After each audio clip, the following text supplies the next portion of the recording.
What's up? This is Jungle Boy Jack Perry, and you are listening to the Solomonster Sound Drop.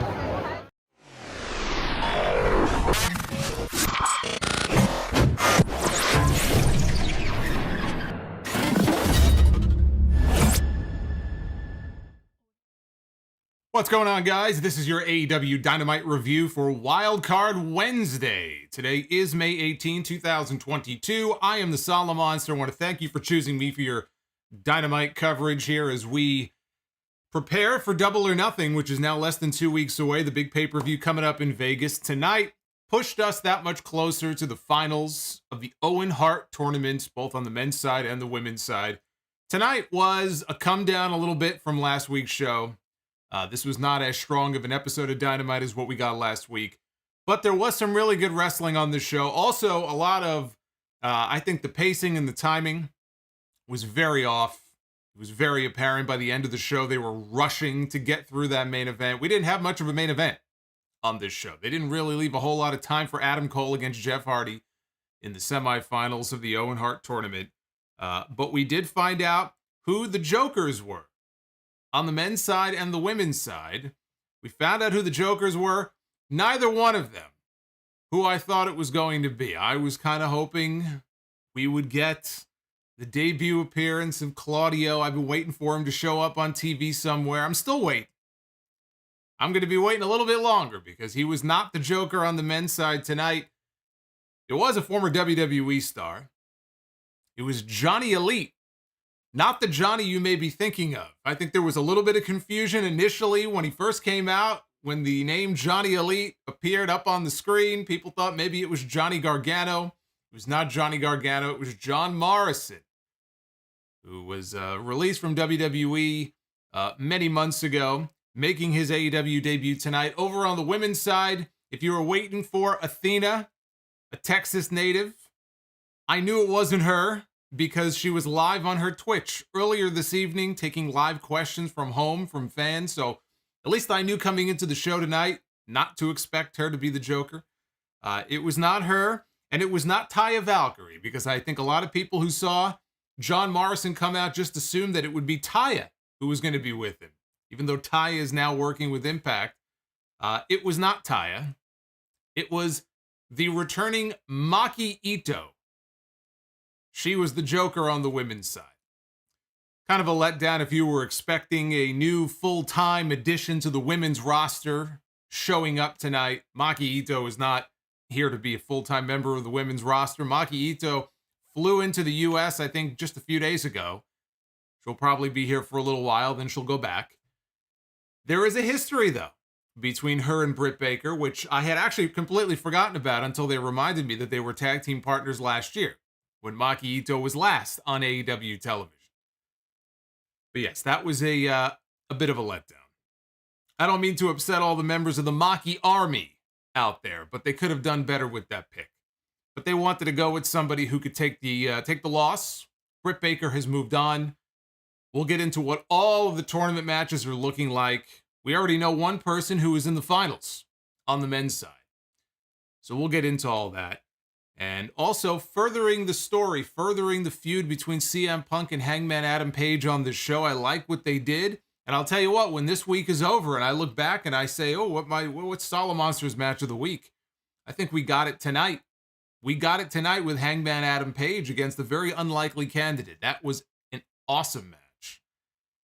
But not everything on the show is awesome. So anyway, we'll get through it. A mixed bag, but mostly an enjoyable show tonight, I thought, on Dynamite, but definitely a mixed bag. Hit that like button. Super chats are open. Get them on in. I will read your messages as we go along here. I do want to send a very special thank you to Frost757. I don't know if he's in the chat right now, but Frost, I know he probably is, but if not, he'll be watching this later. Shout out to him for getting the Jungle Boy shout out that you saw there at the beginning of the stream. Very cool. I appreciate that. And anybody else who gets any kind of a video shout out like that at one of these Comic-Cons or something, let them know. You know, you're watching the Solomonster Sounds Up. We'll get you on the air here. We'll play that video for you. But Frost, thank you. Thank you again for that. So we had our first of 4 Owen Hart tournament matches on this show. We had Samoa Joe, the Ring of Honor television champion, coming out. He was facing the Joker. So he did not know who his opponent was going to be on this show. The Joker was revealed to be John Morrison, who is now going by the name Johnny Elite. So he has gotten around over the years. We've gone from Johnny Nitro to Johnny Mundo to Johnny Impact. Now we have Johnny Elite in AEW. I didn't check and see if Tony Khan had posted the graphic, because you know it's never official until the graphic goes up. So-and-so is All Elite. I assume that John Morrison is All Elite, but I have not actually seen the graphic yet. So I can't say for sure that it's a done deal, but I assume it is. Jim Ross referred to Johnny on commentary as a kid. In fact, I think he might have called him a young kid at one point early on here at the beginning of this match. This man is 42 years old. He has been wrestling for 20 years. To Jim Ross, though, who's 70 years old, I guess he would be a kid. But I laughed. I laughed when I heard JR say that. Speaking of JR, we actually have some Jim Ross news. Jim Ross announced on his most recent podcast, Grillin' with JR, that some time ago, he didn't say exactly when, he signed an extension with AEW. So Jim Ross is going to remain the lead announcer on AEW television for at least another 18 months. So all you good old JR fans out there, you're going to be getting him on commentary for at least another year and a half. He's not going anywhere. So Johnny, who, and I don't know how much wrestling he has done since leaving WWE. I would have to think he's been working some shows here and there, but I really haven't heard a lot about him. I wasn't even thinking about him. I didn't even have him on the brain when I was pondering who the Joker entrant could be. But I'm guessing he hasn't worked too much since leaving WWE. At least that's certainly how it looked to me watching this match. He was early on here in this match, climbing up to the top rope. He was going to go for a big dive outside the ring. Samoa Joe is out on the floor. And Johnny is up on the top rope. And I don't know why they kept the camera on him while he was doing this. To me, when you can see that the guy is motioning to his opponent as blatantly as he was to Joe to try to tell Joe, hey, get into position, you're a little too far away. Take the camera off the guy. They kept the camera on him. Multiple times he's waving for Joe. He's standing up there. He's waving for Joe. Move over a little bit. Move over a little bit. Scoot over a little bit. Like, dude, I can't even blame him. That's on the production team. Get the camera off the guy. Show the crowd. Show Joe. Show anything else. Yeah, just scoot over a little bit. Finally, Joe moves over, and he did this wacky parkour dive from the top rope out to the floor. Barely grazed him. They go to a break. Coming out of the break, Joe mowed him down with a shoulder tackle, and Johnny twisted about 5 times in the air before landing. Joe tried for the muscle buster. Johnny flipped out of it, hit a Samoan drop. He went for a 450 splash.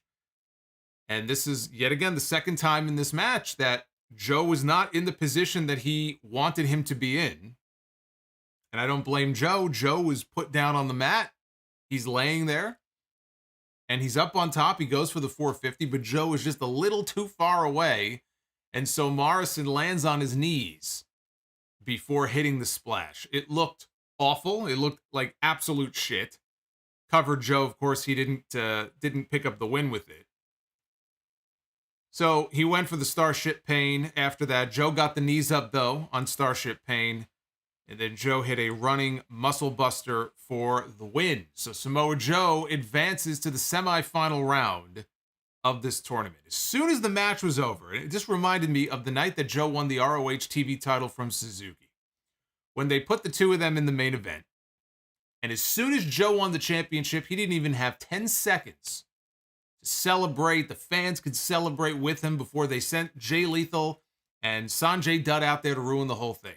Same exact thing here. As soon as the match ended, immediately, here comes Sanjay Dutt, Jay Lethal, lagging behind them, of course, is, AEW Kali. Here he comes, lumbering down to the ring. Here comes Satnam Singh into the ring. They attack Joe with a pipe. Satnam Singh is now holding Joe. He's got his arms held behind him.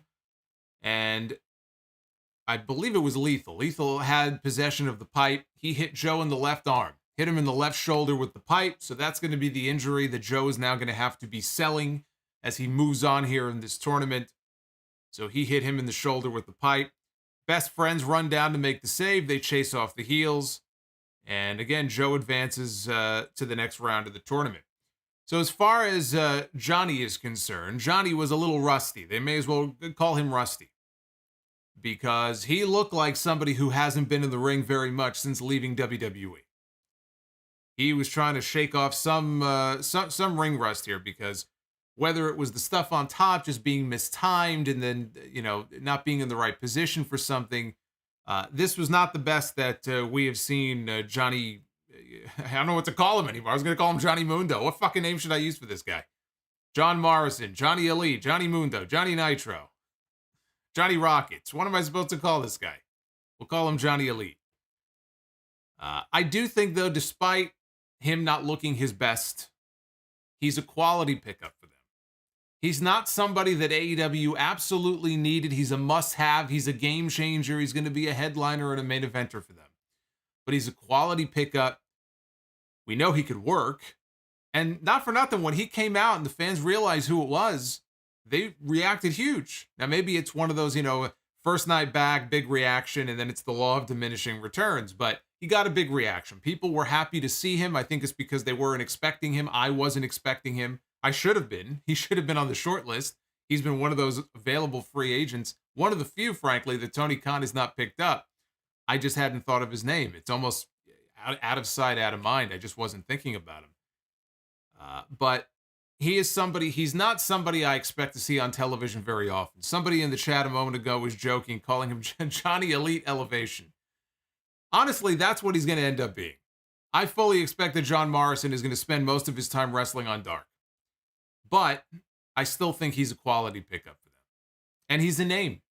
He is a name. Off WWE television most recently, he's a name that people know. And frankly, I don't think he ever got the opportunity to have a proper singles run, this last run he had in WWE. He spent most of his time with The Miz, teaming with The Miz, feuding with The Miz, and then they did the whole dripstick thing, and it was awful. It was awful. He did that until the day they let him go. Johnny Drip Drip. What was the name of the talk show they gave him? Moist TV. I mean, this is the kind of bullshit they had him doing. Moist TV. He never had a proper run. I was a big fan of the run that he had with Taya in his corner in Lucha Underground. And when he came back to WWE, I was hoping that maybe we would see that kind of a run from him. And we never got it. Maybe we could get some semblance of that now in AEW, but I don't expect him to be making appearances on television very often. Now, I would also be lying if I said that I wasn't disappointed to see him walk out and not Claudia, because I was hoping to see Claudia. And I still hope to see him. Talk about John Morrison being a quality pickup. Claudia would be a quality pickup. I still believe that he should be one of the main faces of the new Ring of Honor. As Tony Khan launches a new Ring of Honor, he's going to need to populate the top of that roster with some names.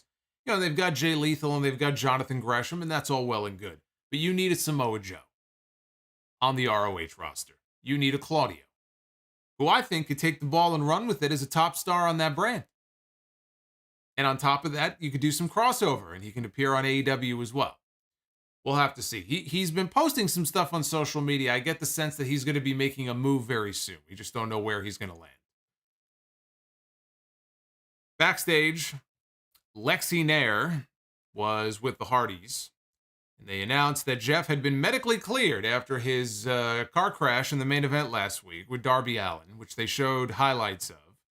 He was medically cleared to wrestle Adam Cole tonight in the semifinals of the Owen Hart tournament. They were interrupted by the Young Bucks. This was a common theme on Dynamite, not just tonight, but pretty much every week. No matter who is being interviewed, if it's in the back, if it's in the ring, there will be an interruption. You can set your watch to it. There will be an interruption.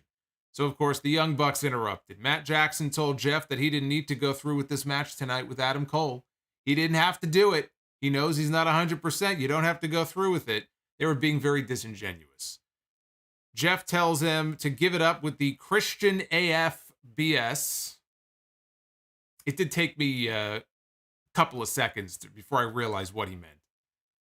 Matt Hardy called the Bucks Hardy cosplayers, which I chuckled at because I think most people looked at the Young Bucks that way when they first debuted. So the moment I laid eyes on them all those years ago, I said, what are these guys trying to be here? Is this a comedy act, or are they paying tribute to the Hardys? You know, I mean, people joke, they talk about Satnam Singh being the Wish version of Great Khali. But, you know, that's what they look like as far as the Hardys. And obviously they've carved out a nice career for themselves. But a lot of people felt that way when the Bucks first debuted. So he said Cole won't be the only one to get his ass kicked tonight if the Bucks try and get involved in the main event. Well, the joke was on Matt Hardy because they didn't even really give time for the main event. When it was over, I said, what main event? This was, you know what this reminded me of, this main event tonight?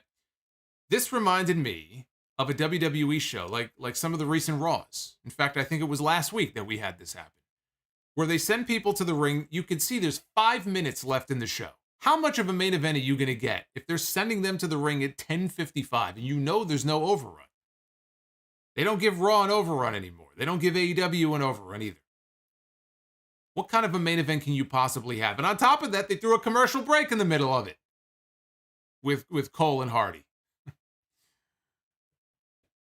We had CM Punk, who is challenging for the AEW World Championship at Double or Nothing. He came out next to do commentary. He was wearing a t-shirt that said, abortion rights are human rights. And he wore this shirt in Texas. I love it. Amazing. This was for AEW World Champion Hangman Adam Page going one-on-one with Konosuke Takeshita of DDT Pro. We have seen Takeshita make appearances a few times recently on television. A lot of his AEW appearances recently have been on Dark. I think he made appearances last year too, but he's made more recently. We've seen him on TV, I think once or twice, and I told you guys last week, I haven't seen a lot of his work, but the 2 or 3 matches of his that I've seen, I've been impressed. I have been impressed by what I have seen from him. In fact, I think he was on Rampage, right? Was it against Jay Lethal a couple of weeks ago? I was very impressed by what I've seen from him. So this was his biggest match to date in an AEW ring. Obviously, the title was not on the line. This was meant to be a warm-up match. The story wasn't even so much meant to be Takeshita as it was Punk coming out, observing Hangman, scouting Hangman in advance of their championship match at Double or Nothing. What ended up happening here is these two had a tremendous match where Takeshita came out of this thing looking like a star. My only criticism is they got a little too cute for their own good towards the end of the match with all the no-selling of the big moves. That I was not a fan of. Hey, look who popped up on screen. There she is. She walked out of Raw right onto the Dynamite stream. Welcome, Sasha Banks. I don't know who that was, but whoever that new subscriber is, welcome to the channel. I was wondering where she was. Sasha has come to the Sound Off channel. We know where she went. So yes, I was not a fan of a lot of the no-selling that we got for some of the big moves here down the stretch. But let's get into this here. So right from the bell, right from the onset of this match, these two go head-to-head. Page hit a fall-away slam and a springboard clothesline, followed that up with a plancha. Takeshita came back, hit an even more impressive plancha of his own. Anything you can do, I can do better. They fought out on the apron. Hangman hit a back suplex on the apron, hit the Orihara moonsault, and they went into the ad break.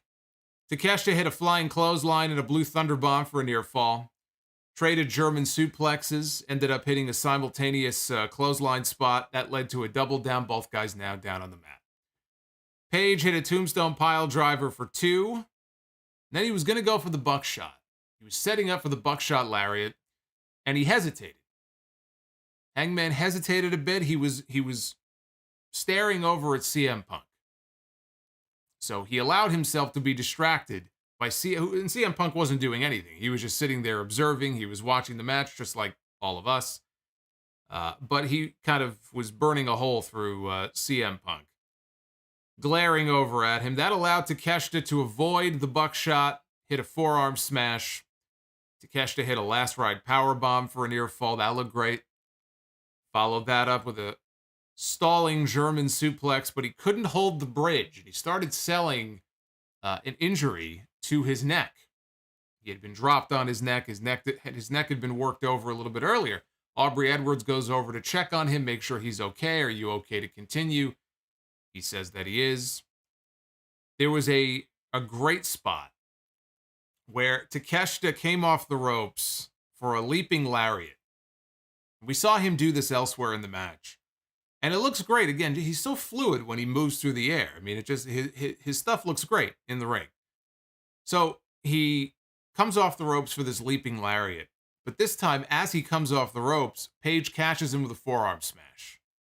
Just the way this spot came off. We talk about the timing in the opening match and how off those two were. This was the opposite. These two were on the ball. Everything they did in this match looked smooth. It looked great. The people were up for it. There was really nothing, mistimed or anything that looked terrible. These guys were laying their shit in night and day. Even though I liked the opening match, I thought it was, and the crowd was up for that too. But just in terms of, these two working together, whereas you had the issue of maybe some ring rust with Johnny Elite, you didn't have any of that here in this match. That spot I thought looked great. Paige brought Takeshita to the top rope. Takeshita, though, countered whatever Paige was going for. He might have been setting up for a Spanish fly or something off the top rope. Takeshita stuffed it, hit a lariat. He lariated, is that a word? Lariated? That's not a word. But he gave him a lariat. And he knocked the champion off the top rope, which looked great, right? So I'm thinking, holy shit, what a spot, right? Well, he gives him this lariat. He turns this fucking guy inside out. Paige falls all the way to the mat, but he no-sells it. And he pops right back up. So Hangman's back up on his feet, hits a lariat of his own. He follows that with the buckshot lariat, which is his finishing move. Right? The same move I believe he used to win the AEW World Championship. The same move that he has used to defeat opponent after opponent after opponent. He hits Takeshita with the buckshot. Now, he didn't mean to no-sell it. They were going right into the next spot. The story here is that Hangman was going to use CM Punk's own move to win the match. So he wasn't winning with the buckshot. The thing is, though, after he hit the buckshot, Takeshita just gets right back up. And he looks a little punch-drunk, but he gets right back up and basically no-sells the guy's finish. This is the world champion going into this Double or Nothing main event against CM Punk. You can't do that. I'm not even blaming him. This is the way they set things up here, but I would not have done that. Because to the viewer, it looked like this guy was just getting up and no-selling the guy's finish. Also that Paige can pick him up on his shoulders, look over at CM Punk, and hit the go-to-sleep. Once he hit the GTS, Takeshita was out, and Hangman got the 1-2-3 to pick up the win here in this match. After the match was over, Punk stood up on the stage, and the two of them were glaring at each other. They came a little bit closer, a little bit closer, a little bit closer, because they had the elevated ramp on the show tonight. They were in Houston. By the way, they've been lighting the crowds a lot better. Ever since Tony Khan took that suggestion from the fan on Twitter to light the crowds better. I liked the building. It was a smaller building, it looked like, but they had this giant, long Jumbotron in the background. I think the shows just visually look better the last few weeks, and I think the lighting has a lot to do with that. But they came face to face, staring one another down, and that was the end of the segment. They didn't come to blows. There was no brawl or pull apart or anything like that. They have one more week left. They could do that next week. I did not, again, like the way they no-sold some of the bigger moves, but it didn't bother me, though, that Hangman had kind of a tough time with this kid, even though he's the world champion, because to me, it just makes me think back to some of the fun matches we've seen over the years on TV. I always go back to the Triple H match in 2000, when he was the WWF champion, Taka Michinoku, Triple H. It's Taka Michinoku. You know what I mean? Challenging the WWF champion. On its face, it's ridiculous. But I still, all these years later, 22 years later, remember that match and how exciting some of the near falls were and how much the people were up for it. And they had the crowd convinced at one point that Taka might be the champion. It's okay to do a match like that. That didn't bother me. I know that might bother some people. We're going into this big pay-per-view. Why did he have such a tough time with this guy? That part of it didn't bother me because these two went out there and they had a kick-ass match. They went out there and they had what I thought was an excellent match. This Takeshita kid is a star in the making. He's the real deal. I've seen, a good 4 or 5 matches of his now. But after tonight, I'm a believer. I saw in him and his offense and just the way he carried himself in the ring tonight? I saw a little bit of Omega and a little bit of Ibushi. If you took the two of them and kind of fused them together, he reminded me a lot. He reminded me a lot of the both of them, which is not a bad thing at all. I consider that to be a compliment. I love how the fans also have taken to him so quickly. He gets a reaction. A lot of these people have probably never seen him work before now. But good work is good work. Doesn't matter what you look like. Doesn't matter where you're from. Doesn't matter if you speak the language. It doesn't matter if these people have never seen you work a match in their entire life. They recognize someone who can work their ass off. And this kid can work his ass off. So even though he's an unknown here in this country, he gets a reaction. He gets the crowd into it. He's a great babyface in that way. So anyway, I hope they find a role for him on that Forbidden Door show. Maybe they can get him on that show in some... It doesn't even matter who it's against, as long as they get him on the show. I don't know how long he's here for. I would assume he's going back to Japan at some point. So, it could be a case where he's not going to be in here, in AEW for the long haul. But this will probably end up going down. We'll see what happens on Friday. I'm going to go out on a limb and say that we're not going to get anything on SmackDown on Friday night that's going to top the match that we got here with Hangman and Takeshita. Now, maybe there's going to be something on Rampage that does. But this will probably be the best match I see all week. This was also the high point of the entire show. Welcome, by the way, to everybody who is here. Oh, so wait, somebody is saying that he's here for at least a year. Is that true? I need to know if that is accurate. If he's here for a year, or because a year, that would be great. If he was here for the long haul like that, I mean, he could be somebody fun to follow, I think, on the show if he's going to be sticking around. But welcome to the stream. Again, I will be reading your super chats here in a little bit. We had Keith Lee and Swerve Strickland against the Workhorseman JD Drake and Anthony Henry. Shout out to Do Not Pass Go. Thank you for the $2, my friend.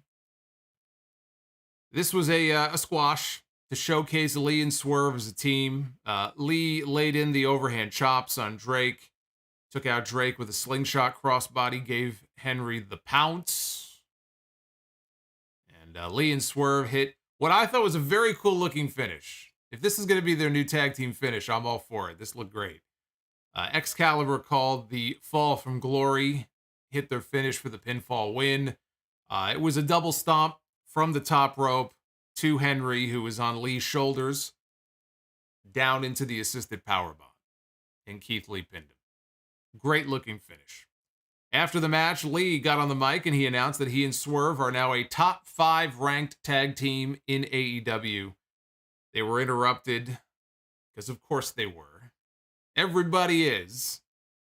They were interrupted by Ricky Starks and Powerhouse Hobbs. Starks said that it was ridiculous that they thought they deserved a title shot. He was talking some shit. Here comes Jurassic Express. They make their way out, accompanied by Christian Cage, who did the talking for them, and Christian mocked Starks for looking like he was dressed for a game of golf with his grandfather, and to be fair, he did look like he was dressed for a game of golf with Christian's grandfather. He talked about how Starks thought he was ready for a real championship now. Jurassic Express, though, he says, are the best, and he issued the challenge. I guess he does the talking now for them, and so he threw down the gauntlet, and he said that at Double or Nothing, it'll be a triple threat match. It's exactly what I pitched and figured it would be last week. Triple threat match for the AEW Tag Team titles. Jurassic Express is going to defend against Starks and Hobbs, and Keith Lee and Swerve Strickland. And then Christian said that on Dynamite next week, It's going to be a triple threat match. It'll be Jungle Boy, Swerve Strickland, and Ricky Starks. So one member from each team in a triple threat. This looked like news to Jungle Boy. He had a look on his face like, oh, all right. Nobody told me. And that was the segment. The Christian heel turn is in full effect. The Christian heel turn is coming. I can't say if it'll be at Double or Nothing or if it'll be coming out of the pay-per-view. But I do think he will either purposefully or inadvertently end up costing them the tag team titles. I do believe the titles will change hands. I think we will have new champions at Double or Nothing. But the Christian heel turn hopefully is coming very soon because, as I said last week, that really is the best role for him. I think Christian is a heel, man. Christian, one last great heel run for Christian. I'm all for that. Christian as a heel is always gold. MJF was out next with Shawn Spears for the 10 lashes to Wardlow, which Wardlow had to take if he wants the match with MJF at Double or Nothing. Of course, he also has to wrestle Shawn Spears in a cage next week and win. But he had to take the 10 lashes. It's the old Cody Rhodes angle that we saw years ago with him doing the exact same thing. Spears and MJF came to the ring. MJF was taunting the fans in Houston for being grotesque hicks. And he was dry heaving in the ring. They chanted asshole at him. MJF wondered if they were referring to him or the guy that he was about to whip. He said Wardlow wouldn't get his match at Double or Nothing if he retaliated against him. So if Wardlow put his hands on him, if Wardlow fought back tonight, he would lose the match. So there was a camera in the back, and they show the garage door lifting up slowly. We see Wardlow. Wardlow is in handcuffs. Wardlow is being led to the ring by security. He gets into the ring, and the first thing that MJF does, he spits in the man's face. He whips out the belt, and he starts whipping Wardlow. He whips him twice, lashes him right across the back with the leather strap. The guy didn't even flinch. He didn't even twitch. He just smiled. So now MJF is all frustrated, and he rips off his dress shirt. He starts whipping him repeatedly until Shawn Spears holds him back because you're going to use up all 10 lashes here. You need to calm yourself down. And he restrains MJF. So we see they zoom in, and Wardlow's got red welts all over his back. But again, he's no selling. We had a lot of that on this show. We had a lot of no selling going on this show tonight. So he is no selling the lashes. All while still in handcuffs. Remember, he's still cuffed. MJF hands the belt to Spears. Shawn Spears whips him hard with it. Spears whipped him the 9th time. And on that one, that stung a little bit. That was the first time that Wardlow showed any kind of reaction to any of these lashes. Couldn't no-sell that one. Wardlow said if MJF... he said MJF had one left. He was going to let MJF deliver the final lash. So again, he's got his back turned. He's got a smile on his face. He's ready to take his medicine. He's ready to take the one final lash. MJF does what you would expect MJF to do, and he kicks the guy in the balls. He kicks him right in the crotch from behind. And down goes Wardlow. Again, you can't no-sell that. Down goes Wardlow after being kicked in the crotch. And he starts whipping him repeatedly with the strap. He starts choking him with the strap. He wraps it around his throat. And then he rears back, puts the Dynamite Diamond ring on his finger. And he clobbers Wardlow right in the head with the ring. And knocks him down. Shawn Spears picks up Wardlow. He drops him with the C4, which is his finish. And then he has MJF count the pinfall. Of course, this was not a match. He will get Spears in the cage next week. MJF is going to be the guest referee. And so Wardlow has to find a way to win that match, which he will. And then he'll go on to Double or Nothing to wrestle MJF. The MJF and Wardlow stuff has been consistently, in my opinion, the best stuff on AEW television. The best television on these AEW programs now for a while, consistently, week after week, have been the MJF and Wardlow segments. And, it's a very basic story. that they're telling. But both guys play their parts perfectly. And so I think that MJF's been knocking it out of the park. He gets tremendous heat just by breathing. He gets heat. Wardlow is perfect in this role. And thankfully for them, the fans are fully behind him. And so they want to see him kill MJF in the worst way. Now, it seemed pretty obvious that Wardlow is going to walk in there and win at Double or Nothing. The stipulation is that if he loses, then he can never sign an AEW contract. There is always the possibility that Wardlow could lose that match. And the ace in the hole is that, Tony Khan owns Ring of Honor. So Wardlow could sign a contract with Ring of Honor. The problem with that, of course, is that there is no Ring of Honor television show. So how would that even work? We don't know what the status is yet. We don't know. We haven't gotten any updates from Tony Khan.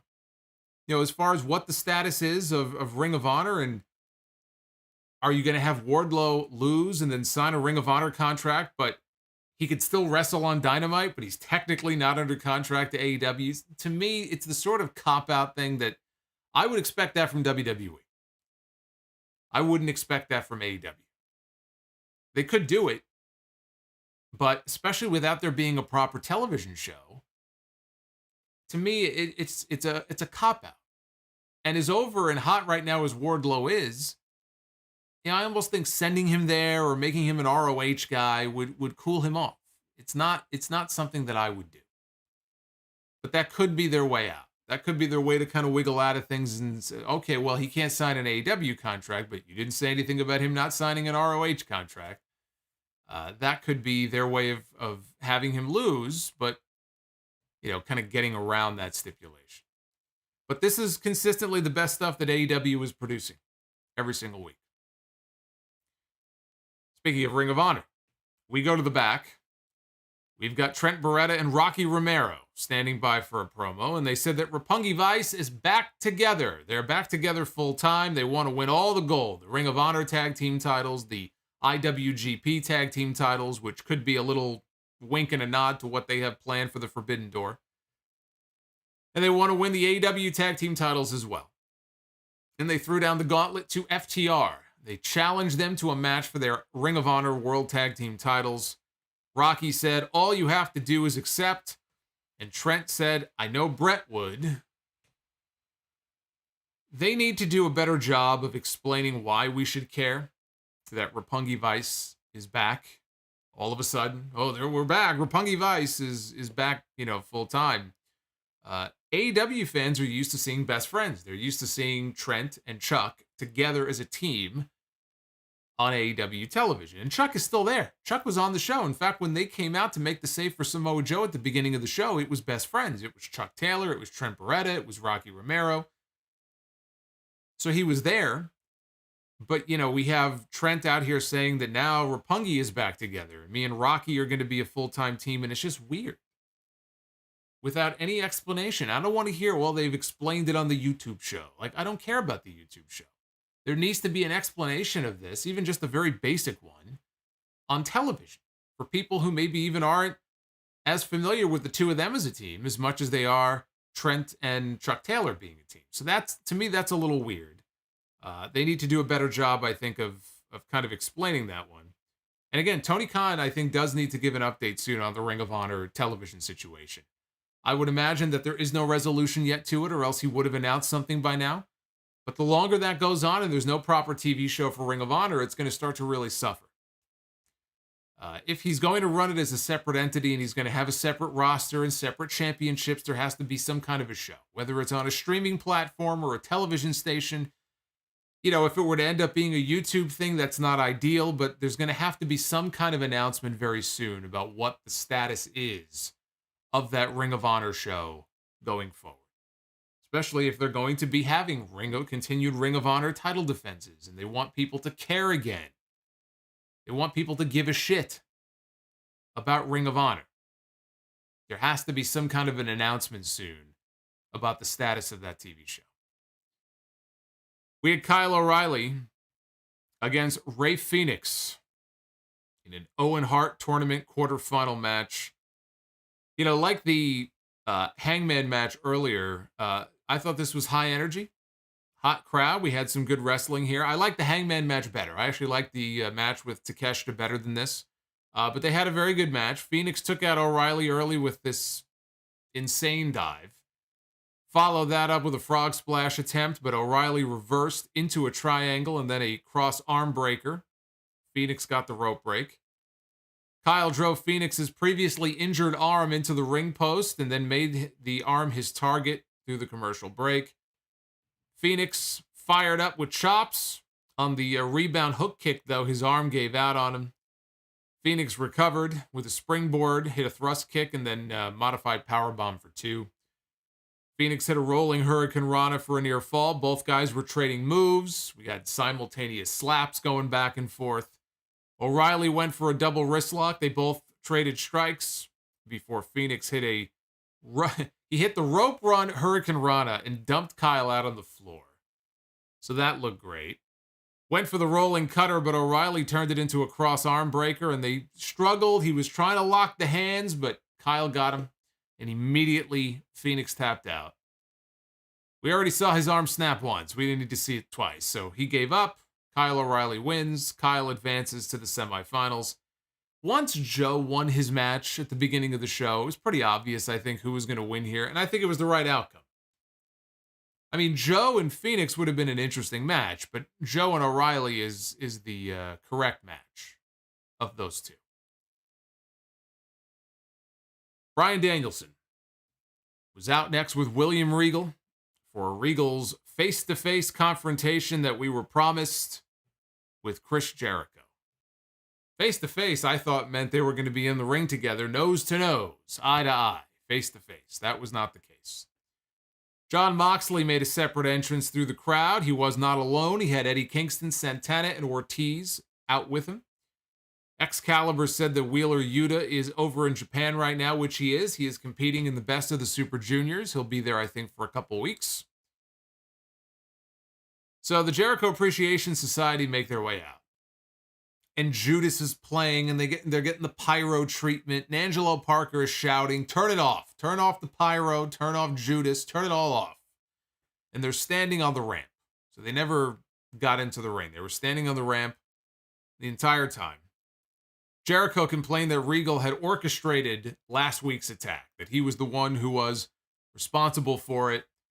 He addressed Regal, said that he was all wasted potential, that he could have been one of the greatest of all time, but all Regal ended up being was a world-class addict. All of a sudden, I'm getting flashbacks to the program that he had with CM Punk heading into WrestleMania 28. Jericho ran down everybody else in the ring. He insulted Santana and Ortiz and Eddie Kingston. He called Bryan Danielson a nerd, which Danielson seemed legitimately offended by this. Called him a nerd. He didn't seem very amused. Said that if he stuck around with Regal any longer, he would eventually have to join the program with Moxley. That got a big rise out of the crowd. And no, he wasn't going into business for himself. I'm sure Moxley knew that was coming. So Jericho recommended that Regal go home, or else he'll throw a fireball in his face because he's a wizard. That's his new theme now. I'm going to throw a fireball in your face because I'm a wizard. This is what he's going to try to get this over. Regal finally spoke, and he said that he's had to listen to Jericho's whiny voice ever since they met. And the only thing that would make him feel worse would be the screams from a burning orphanage. That would be pretty bad. The one thing that's kept Regal going is that back in the WCW days, he would take Jericho's bag. He would open up his bag. He would take Jericho's toiletry kit or whatever. He would take his toothbrush and he would put it up his rear end. And this upset Daniel Garcia, who said that's disgusting, who would do such a thing. Regal said, well, he did the same thing to Daniel Garcia last week. Jericho had enough. He challenged them to the 3rd annual Stadium Stampede. He said this was a Jericho specialty. He was going to bring it back, double or nothing. Moxley cut him off and said, no, we're not. He goes, we're not doing that. We're not getting involved in that sports entertainment shit. He goes, a Double or Nothing. It's going to be 5-on-5. Just anarchy.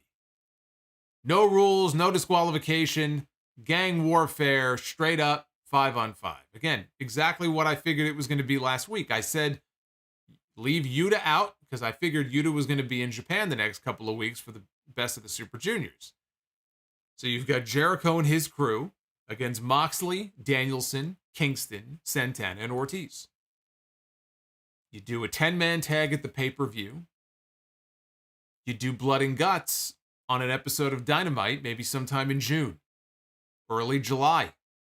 That's when they did the last one, Cinco de Mayo. They didn't do it on a pay-per-view. They did it on an episode of Dynamite. They have the two rings side by side. That's where I think this is going. That 10-man tag at Double or Nothing is the appetizer to set up the entree that is going to be Blood and Guts. We need to have Regal be the one to announce Blood and Guts. That has to be what this is setting up for. Instead of War Games, he announces Blood and Guts. Moxley was already talking about them going into Double or Nothing and bleeding. So this is only part one of what I assume is going to build to the big Double or Nothing match. Jericho accepted, said that his side was a well-oiled machine. He brought up all of the internal issues between the Blackpool Combat Club and Santana and Ortiz. And I will say, Jericho had one line that got a pop out of me. He did have one, I thought, good line here. He was trying to point out the dissension within the ranks of the babyfaces. And he said, remember the eye for an eye match that was actually good. That was a reference. There was an eye for an eye match with Moxley and Santana on Dynamite. This was probably a year ago, maybe more at this point. But he was referring, at least I think anyway, he was referring to the eye for an eye match at the horror show at Extreme Rules between Seth Rollins and Rey Mysterio, which we talked about at length here on the stream. In fact, you can go back and find the stream that was with the fucking gumball when they popped Rey's eye out of his head. Yes, that actually happened. Does anybody actually have the desire to go back and watch any of those empty Performance Center shows from 2020? I guess we're not that far removed from it, but, even certain shows from a few years ago, if there's something really good, I'll go back and I'll check it out every now and then. I'm all for going back and watching some classic stuff. Is there anybody who even 5 years from now is going to be sitting here clamoring going, man, I got to go back and watch some of those empty PC shows in front of no fans from 2020. I don't think anybody is saying that. I don't think anybody is ever going to say that. But that match was, that whole storyline was pretty bad. Jericho was not wrong. So Kingston got on the mic. He was ready to throw down right now. Eddie Kingston, he's always ready to fight. Eddie Kingston wakes up in the morning, he's ready to fight. Eddie Kingston goes to the DMV to renew his driver's license, he's ready to fight somebody. Eddie Kingston goes to Yankee Stadium to watch a baseball game, he's ready to fight somebody. Now I brought up baseball and I depressed myself because I saw before I went on the air here that Max Scherzer is apparently injured. He took himself out of the Mets game earlier tonight. Went like this. He was in the middle of an at-bat on the mound, pitching to somebody. He goes like this. It's never a good sign when a pitcher goes, I'm done, and walks off the mound. And beyond that, I don't know any other details because I'm so focused on what's going on here.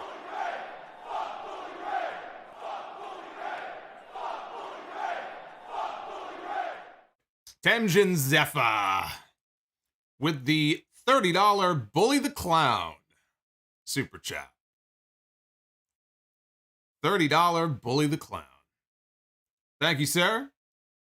Thank you to Scotty, who just subscribed to the channel. There's just Jericho right there. So Kingston was ready to throw down now. Jericho basically said, forget it, and they walked off. And that was the end of a segment that overstayed its welcome by a lot. As we would find out later on in the episode, I blame how rushed things were at the end on this segment. Not a doubt in my mind that this segment went longer than it was planned to. This segment just dragged on for too long. There were a few good lines in there here and there, but they took forever. They took the scenic route to get to the point, which was to set up the 10-man tag for Double or Nothing. Not only did this segment overstay its welcome, I might have been okay with it going on and on and on forever if we had gotten something better from Jericho and Regal. Jericho did the majority of the talking here. I hear Jericho flap his gums every fucking week. I wanted to hear more from Regal. I was hoping to have a real face-to-face with everybody standing around them, surrounding them in the ring, and have Regal actually going toe-to-toe with Jericho. Instead, we had Regal say a few words. Yeah, he did the cheap thing about how, I used to take your toothbrush and shove it up my ass, which is some kind of weird fucking fetish I don't want to know about. Maybe it's a British thing. I don't know. But I was disappointed we didn't get more out of Regal. I was expecting more out of this segment. Regal is, one of the best talkers in the business. And I feel like we didn't get out of this what I was expecting. So disappointing in that way, but this segment definitely did not need to go as long as it did. We went to the back, and in the back we had Dante Martin and Matt Sydal. Matt Sydal did the talking, the majority of the talking. Not a good idea. This was not good. He sounded nervous. Sydal sounded nervous. Talked about how the Blackpool Combat Club was focused too much on a fight, and basically they were challenging them to a match on Rampage. That was it. Dante Martin said a few brief words, and we're going to get a tag team match on Friday night. We had Dr. Britt Baker, DMD, taking on the Mystery Joker on the women's side here in the Owen Hart Foundation tournament. A lot of possibilities about who this could have been. Of course, all the talk about Johnny Gargano and Candice LeRae. Would it be one of them? And Candice is only a couple of months removed, I think, from popping out a kid. So maybe 3 months. I'm not sure. I'm not even sure if it's been a full 3 months yet. So I really wasn't expecting it, to be her. I was hoping for Athena, and then they were in Texas. It would have been, a nice, I'm sure she would have gotten a tremendous reaction, and she's a quality talent, and I think she would be a great addition to the women's roster in AEW. And clearly, if you go and watch the interview that she did with Chris Van Vliet, she's definitely open to landing in AEW. She's just waiting for somebody to pick up the phone and call her. She's hoping to be back on TV very soon. But like I said before, when I saw her on Twitch, taking live questions from people in the chat from her home, I knew, okay, well, so much for that. It's not going to be her. So I started thinking of Taya because, the Johnny Elite thing, and we knew he was there, so maybe she would show up, but she's with Impact, so, would that really make a lot of sense? And then we hear the music, and out walks Maki Ito. We have not seen Maki Ito on AEW television in about a year. It was pointed out that she was Britt Baker's tag team partner at Revolution last year. And the last time we saw Maki Ito, there were no real fans in the building. They were still filming from Daly's place. So I think this was the first time that Maki Ito has really been in front of a bigger AEW crowd like this. And, she got a decent reaction. It was nothing blow away or anything like that. I don't want to make it sound like everybody was disappointed and everybody booed, and it wasn't a completely negative reaction or anything like that, but there was definitely some disappointment. There was some disappointment from this house. I could see what people like about Maki Ito. She is entertaining in her way, but I also think that it was one of those things where they brought her in, she came in, she lost, and then she'll end up back in Japan again very soon. Could they have used this spot to debut somebody else? There's an argument for this not being the best spot for that because that person would have to lose. If they were going to have Britt Baker win, better for her to beat somebody like Maki Ito instead of beating somebody like Athena, if Athena was going to debut on this show, or anybody else who was going to be a full-time member of the women's roster. There is that argument as well. Better to let her beat somebody like Maki Ito and not somebody new who's going to be sticking around. Maki Ito is going to be a very polarizing choice, I can tell, for a lot of people. The two of them hugged at the beginning of the match. Maki laid down for Britt to go for the pin, but then she pulled Britt in for an inside cradle, tried to trick her, almost got her. Britt kicked out. She got angry and she shoved Maki, and that made Maki Ito cry. That made Maki Ito start crying. This is all part of her shtick. Baker avoided a falling headbutt, tried to apply the lockjaw, but Maki countered into a pin attempt for 2. Britt hit during the break, she hit a sloppy-looking clothesline and a butterfly suplex. More strikes from Britt. She got the latex glove out of her knee pad. Maki no-sold, having her head rammed into the top turnbuckle. I will say, I thought this was the best, most entertaining spot of the match. So in AEW, they have these corner cams. So on top of one of the ring posts, they have this camera. And they showed from that camera's point of view, Maki having her head rammed into the top turnbuckle. And she starts like hulking up. She starts mocking up and screaming like she's, having this big comeback here. She's screaming at the top of her lungs. Rams her again head first into the turnbuckle, and again she just screams. Okay, she's like, this is like Hulk Hogan in the 80s, making a big comeback here. And she turns around and she hits a headbutt, delivers a headbutt to Britt, hits a tornado DDT, only gets 2. She hits the falling headbutt to Britt, to her body, actually lands it, only gets 2. Baker hits a super kick and then applies lockjaw. Maki Ito taps out. And so Britt Baker advances to the semifinals. Again, I know why they put her in here. There are a lot of AEW fans who are big Maki Ito fans who were very happy to see her. She was, a person they could put in the match to take the loss. She doesn't lose anything for it. Britt Baker gets a win. She moves on. When the match was over, we heard the music. Out comes her opponent in the semifinals. Here comes Toni Storm. To me, this should have been the finals. I'm kind of surprised, actually, when I think about it now, that this is only the semifinals. You would think a match like this would be the finals. You have Britt Baker against Toni Storm in the final match of the tournament. Instead, they're doing it in the semis. And on the other side of the bracket, you've got Ruby Soho, who's going to meet the winner of Chris Statlander against Red Velvet on Rampage this Friday. And there's no reason for that not to be Chris Statlander. So I think it'll be Statlander and Soho in the semifinals. And so this could go a number of different ways. I mean, I look at the Toni Storm-Britt Baker match next week. That's a tough match to predict. You could easily see Jamie Hayter getting involved, costing Toni Storm the match, sending Britt Baker to the finals. I said last week when we found out that Chris Statlander was going to be replacing Hikaru Shida, and we talked about the whole Shida Twitter controversy last week. But I said, I was surprised that Chris Statlander wasn't in the tournament from day one. They repackaged her, and she's playing a more serious character now. Had she been in the tournament from day one, she would have been one of my top 2 picks, probably right up there with Toni Storm to win the entire thing. So it was surprising that she wasn't in there from the beginning. Now that she is, she's still at the top of my list. She's got to be one of the top 2 choices, I think, to win the entire thing. So I could see Chris Statlander winning as a way to sort of get her going now with this new, more serious character she's playing. And Statlander, unlike a Toni Storm, unlike a Ruby Soho, is one of the AEW originals in that women's division.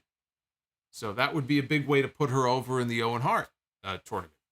On the other side of the tournament, though, you got Britt Baker and Toni Storm. I could easily see either one of those women moving on, like I said.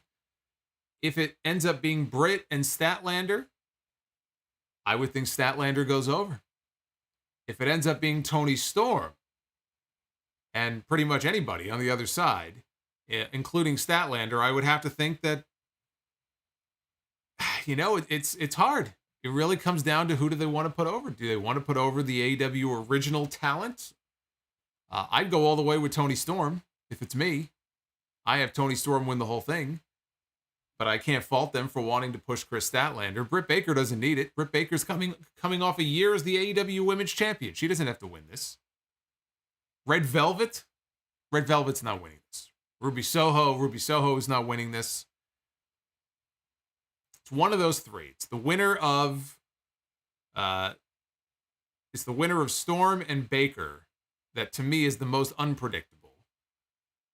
and then Statlander. I like what they've done. But if it were me, I probably would have gone with Britt Baker and Tony Storm in the final match of this tournament. We had Tony Schiavone, who was in the ring talking about the 3-year anniversary of AEW next week. You believe it's been 3 years? 3 years. Gruss in the chat wants to know, what do the winners of the Owen Hart tournament receive? That is a very good question. The winners of the tournament, I originally thought, and I think they may have even announced that there was going to be some kind of a trophy. Maybe they'll still be, but from what I understand, there are championship belts. There are belts that have been made. One is sort of, I don't know what, if it's multicolored or whatever, it might be pink and black. One is more pink, the other one is more black. I don't know if it's all pink or all black, but there will be apparently belts. Will be presented to the winners of each tournament, which I think is very cool. I don't know what the belts look like. They may look like shit. I assume they'll do a very classy job with them. Given the nature of the tournament, I don't think they're going to put belts together that look like garbage. So there could also be a trophy involved, but it's going to be 2 belts. One presented to the male winner, one presented to the female winner. But I was mentioning, Tony Schiavone was in the ring, and I didn't realize 3 years. 3 years ago this month, I was flying to Las Vegas, going to the very first Double or Nothing pay-per-view, one of the most fun shows I've ever been to. Really, if you were in the building that night, it had the feel. You felt like, okay, something big is going on here. Because the company was still in its infancy. That was really its first big event, first real AEW pay-per-view. Cody and Dustin had that great match, right? Very bloody, but they told a great story and just a fantastic match. Jon Moxley debuted that night, came out of the crowd, confronted Chris Jericho, and it felt like something big was going down here. And to be part of that and to be at that show live was a great feeling. And to be in the third row and have this full view of everything that was going on that night, it was great. It was a fun time. I had a blast. It's hard not to have a blast, I think, when you go to Vegas. I mean, come on. But I can't believe 3 years have gone by. And to all the people who will say that AEW, they're not growing, AEW has stopped growing, they haven't grown. You look at the growth this company has experienced in 3 years. 3 years is not that long. Look at where they were at the beginning and look at where they are now. And there's a lot of wrestling companies that would not be as far along as they are 3 years in. And a lot of that has to do with them having television on TNT. What other startup wrestling company? They were a startup. They started from nothing. Yes, they brought a lot of talent in that was in WWE and other promotions. But the company itself never existed. All of a sudden, they have television on the same station that used to air WCW Monday Nitro. During that glorious Monday Night War period that everybody still romanticizes to this day, the biggest boom period in the history of wrestling. You had Nitro on TNT and Raw on USA. And all of a sudden, Tony Khan starts this company and they get television on TNT. And you know that the people that run Impact and the people that run Ring of Honor and Jeff Jarrett, who for the longest time was trying to get television for his Global Force company, the fucking guy's off selling fucking gold bars somewhere. It's not easy to get a good television deal. They're looking at that going, shit. This company came out of nowhere, and all of a sudden they have television on TNT, and it's been a very important piece of their success. AEW is bringing in $40+ million a year on this TV deal. They're hoping to double or triple that when they have their television rights negotiations or renegotiations next year, and they're going to negotiate a new deal. Will they stay on TNT or go somewhere else? We don't know. They're going to go where the money is. Right now they have a good synergy going with Warner Media. They had a little bit of a presence at the upfronts earlier today, I saw. But that really, I think, has had a lot to do with the success they've had. If they didn't have the television, the strong TV they've had, AEW would not be in the position they're in right now. So I would argue that relative to other wrestling companies, after 3 years, they've accomplished an awful lot. And 3 years from now, who knows where they may be? Maybe they crash and burn. Or maybe they hit the jackpot on their next TV rights deal, and they can grow this thing even bigger. But it's been a fun ride for 3 years. I could tell you, as a content creator and somebody who does the podcast, and I've been doing the podcast since 2007. So we've gone through all the different eras of Impact and reviewing Ring of Honor and NWA and Lucha Underground and all kinds of stuff over the years. I'm grateful that another company was able to come along and find the kind of success that AEW has. It makes things more interesting. You don't even have to be a big AEW fan to admit them just being around makes things more interesting. If it was just WWE and nothing else on top, because let's be honest, after WWE, the gap is huge before you get to number 2, whatever that would be, probably Impact. Actually, probably New Japan, but if you're talking in this country, it would probably be Impact. Things would be a lot less interesting. There would be a lot less to talk about. And it would be a bad position for a lot of the talent to be in because they wouldn't have the option of going from one to the other, right? That's part of what makes it so interesting. Who's going to go? Who's going to be the next guy or girl to go from AEW to WWE? You know, Cody's not going to be the only one. Is it going to be MJF? Is it going to be somebody we're not even expecting? Anyway, 3 years in, it's pretty amazing to see where they are, you know, even at this point. But the people who think that wrestling isn't better off for it, and it would be better off if they weren't around, these people are fucking idiots. I mean, they're not to be taken seriously. So Tony was in the ring, and he made mention of the anniversary coming up next week. And of course, Tony Schiavone was interrupted. I know you're shocked by this development, but Tony Schiavone was interrupted by Serena Deeb. Came out, and Serena said that she was sick hearing Tony talk. She was getting drowned out by Thunder Rosa chants. She said that she heard what he said about her last week when he said that she couldn't beat Thunder Rosa in their match at Double or Nothing. Tony said, well, I predicted that Thunder Rosa was going to win. I didn't say that you can't win. I just predicted that you were not going to win the match.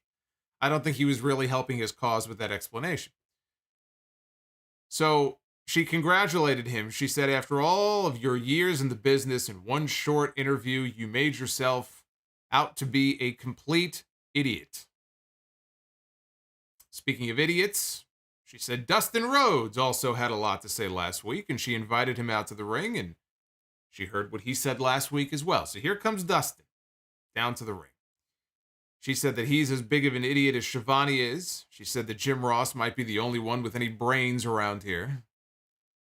She told Dustin that he knows how hard she's had to work to get the success that she's had in her career, and still, she doesn't get the respect that she deserves. She says that she put breast implants into her body to please a bunch of old men. She shaved her head just to show how bad she wanted it, and still, she got no respect.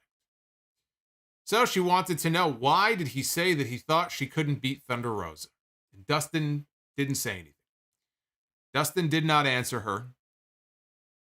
He said, or she said, that he wouldn't answer because he didn't have the balls to. And at that point, Thunder Rosa had heard enough. Thunder Rosa comes out. She's got her title with her. Just as Thunder Rosa is coming out to the ring, they cut back to the ring and they show Serena slapping Dustin right across the face. This was not a Stephanie McMahon slap, but she smacks Dustin. Thunder Rosa gets in the ring now. She makes a beeline for Serena Deeb. Dustin is holding her back. So he's got a hold of Thunder Rosa. He's holding her back. And for some reason, Thunder Rosa delivers a back elbow to Dustin. Now, the idea here was that she didn't realize what she had done. It was a mistake. She didn't do it on purpose. But if you watch it, yeah, you can do it where you try to make it where, okay, it kind of looked like an accident. But the way they pulled this off, it didn't look like an accident. She just reared back and elbowed this fucking guy right in the face. And then she's sold it like, oh my goodness, I made a mistake. I didn't realize what happened here. She's checking on Dustin to make sure that he's okay. While all of that is going on, Serena picks up the AEW Women's title belt. She rears back, and as soon as Thunder Rosa turns around, she clobbers her with the championship, and then Serena walks off with the title. Now, already I see some people in the chat talking about, well, this was a horrible promo with Serena. I had one person message me and say, why was she slurring? It sounded like Serena was slurring her speech. I just took it that she was probably a little nervous. This was not, her best work probably that she's ever done on the mic, but it is the first time that I can remember where she got real promo time. Like more than just 60 seconds. She was out there for a while and she had a chance to really talk about in this promo why she doesn't feel respected and all the things that she's done in her career and, going off on Shivani and going off on Dustin. We haven't really seen her get this much promo time, I don't think, on television before. So that aspect of it was good. The actual delivery of what she was saying was very shaky. I will say this was not her best work, but I do like the fact they at least gave her time to talk here. They've got to, do something to heat this match up going into the pay-per-view. You can do the old contract signing segment. You can, you could do that kind of stuff. This was their way of trying to heat things up between these two. I do think that, it is lacking. This doesn't feel like a hot feud, but I think what's going to get this over, honestly, is the match itself. We know Thunder Rosa is great. We know Serena Deeb is fantastic in the ring. We've seen her have some great matches before. This is not going to get over based on any of this story stuff that they're telling. It's not anything out of the ordinary. It kind of feels like paint by number stuff. What's going to get this thing over is you put these two women in the ring together. They could go out there and steal the show at the pay-per-view. They have the ability to go out there and do that. So I'm looking forward to the match. The build up to the match, it's been what it is. It's not anything overly exciting, to be honest with you. But the match itself, I think, is what really will sell this thing. So we have one more week left to go. I don't know what, if anything, they're going to do with them next week. They may not do anything with these two. But to me, it all comes down to the match itself. Whereas MJF and Wardlow, their segments have been some of the best stuff that we've seen on AEW television in building up to their eventual match. This stuff has been weaker, but I think the match, in Vegas should be very good. And then we had the main event. It was Jeff Hardy one-on-one with Adam Cole, the first semifinal match in the Owen Hart, either of the Owen Hart Foundation tournaments. Hardy comes out. Now, again, they only had a few minutes left. At this point, they had maybe 7 or 8. I want to say maybe 8 minutes left on my clock in the show. Out comes Jeff Hardy. Adam Cole runs out of the tunnel and attacks him from behind and interrupts his entrance. And it was very clear the way they were kind of rushing through all of this. Neither man got an entrance. And they went right into it. It was very clear that they were pressed for time here. Even Excalibur. You know how I knew they were pressed for time and they were running low on time? Excalibur didn't get to do his usual micro machines. Let's speed through the copy, running down all the matches for Friday and then next Wednesday. They didn't put any graphics up on the screen. He did do a read on commentary of all the matches. I didn't pick up on anything he said because, as always, he rushed right through it. I'm trying to pay attention to the match. I'm not paying attention to what Excalibur is speed reading. That's when I knew. I said, uh-oh, they didn't put the graphics up on the screen. They must be running short on time. And again, I would bet anything. I would bet anything that Jericho segment had everything to do with that. That Jericho segment went long. There's no way that segment didn't go long. So they could have easily cut that segment in half and actually given us a main event on the show. So nothing happened before they went to the final picture-in-picture. They went right to a break. Nothing happened. Went to a break. We come back from the break. Cole countered a whisper in the wind with a super kick. As Jeff was coming off the top, he just threw a kick and boom, nailed him with it. Jeff recovered. He missed the swanton bomb. Cole pulled down the knee pad. He lowered the boom and he pinned him. 1, 2, 3. That was it. That was all that happened in the main event. That was it. Now, you factor in the commercial break, the match probably went about 3 minutes. So that was probably the total match time, but literally nothing else happened in this match. And Adam Cole, after that Demolition Derby, or as I called it, the Demolition Derby, last week with Darby Allin and Jeff Hardy, and Jeff got the win, which I didn't agree with. I think Darby should have won that match. They gave the win to Jeff Hardy. all to build to this. And Jeff just, gets pinned 1, 2, 3 in 3 minutes. So now Adam Cole moves on to the finals. Adam Cole is going to Double or Nothing. We just don't know yet who he's going to be wrestling. He will be facing the winner of the Samoa Joe Kyle O'Reilly match in Vegas, which should be Samoa Joe. Even though Samoa Joe now is going to be selling an injury to his arm from the pipe shot, I think it'll end up being Cole and Joe in the final. I just feel like they're going to want to have a babyface in there, I think. I'd be surprised if they went through with Cole and O'Reilly being the finals. So Matt Hardy gets into the ring to confront Adam Cole. Jeff recovers, and now Jeff is back up. Matt and Jeff now are facing off with Cole. Here come the Young Bucks. Matt and Nick come down. They get into the ring. And Adam Cole attacks the Hardys from behind. Bucks hit the BTE trigger to Matt and Jeff. Here comes Darby like a bat out of hell. Here comes Darby. Sting taking his time, coming down to the ring. Sting comes in. They clean house. Red Dragon comes out. They hit the high-low to Darby on the ramp. In the ring, Sting knocks both members of Red Dragon down. Fights Cole. Kyle O'Reilly comes up from behind with a chair shot to the back of Sting, who no-sells. More no-selling on this show. So Sting no-sells the chair shot which we've seen him do before. He no-sells the chair shot to the back. He takes the chair and he chucks it right at Kyle's head. And Kyle took this hilarious bump. Like his body just shut down and he just falls down. So hits him in the head with the chair. The Bucks come back with a double super kick to Sting. Kyle recovers, wraps the chair around Sting's ankle, climbs up top, comes off, and Pillmanizes Sting's ankle, which Jim Ross said was tragic. And Tony Schiavone said that they were out of time. He didn't say they were desperately out of time. He just said they were out of time. And they went off the air. So now we know why Darby Allin lost last week. He lost so that Jeff can go to this match and they can shoot the angle here at the end that they did with the Hardys and the Bucks, because we're going to be getting a match soon between the Hardys and the Young Bucks. Very likely a Double or Nothing. That's going to be the match that we get. I thought this was a waste of a match. Again, the time management is still a very big issue on these shows.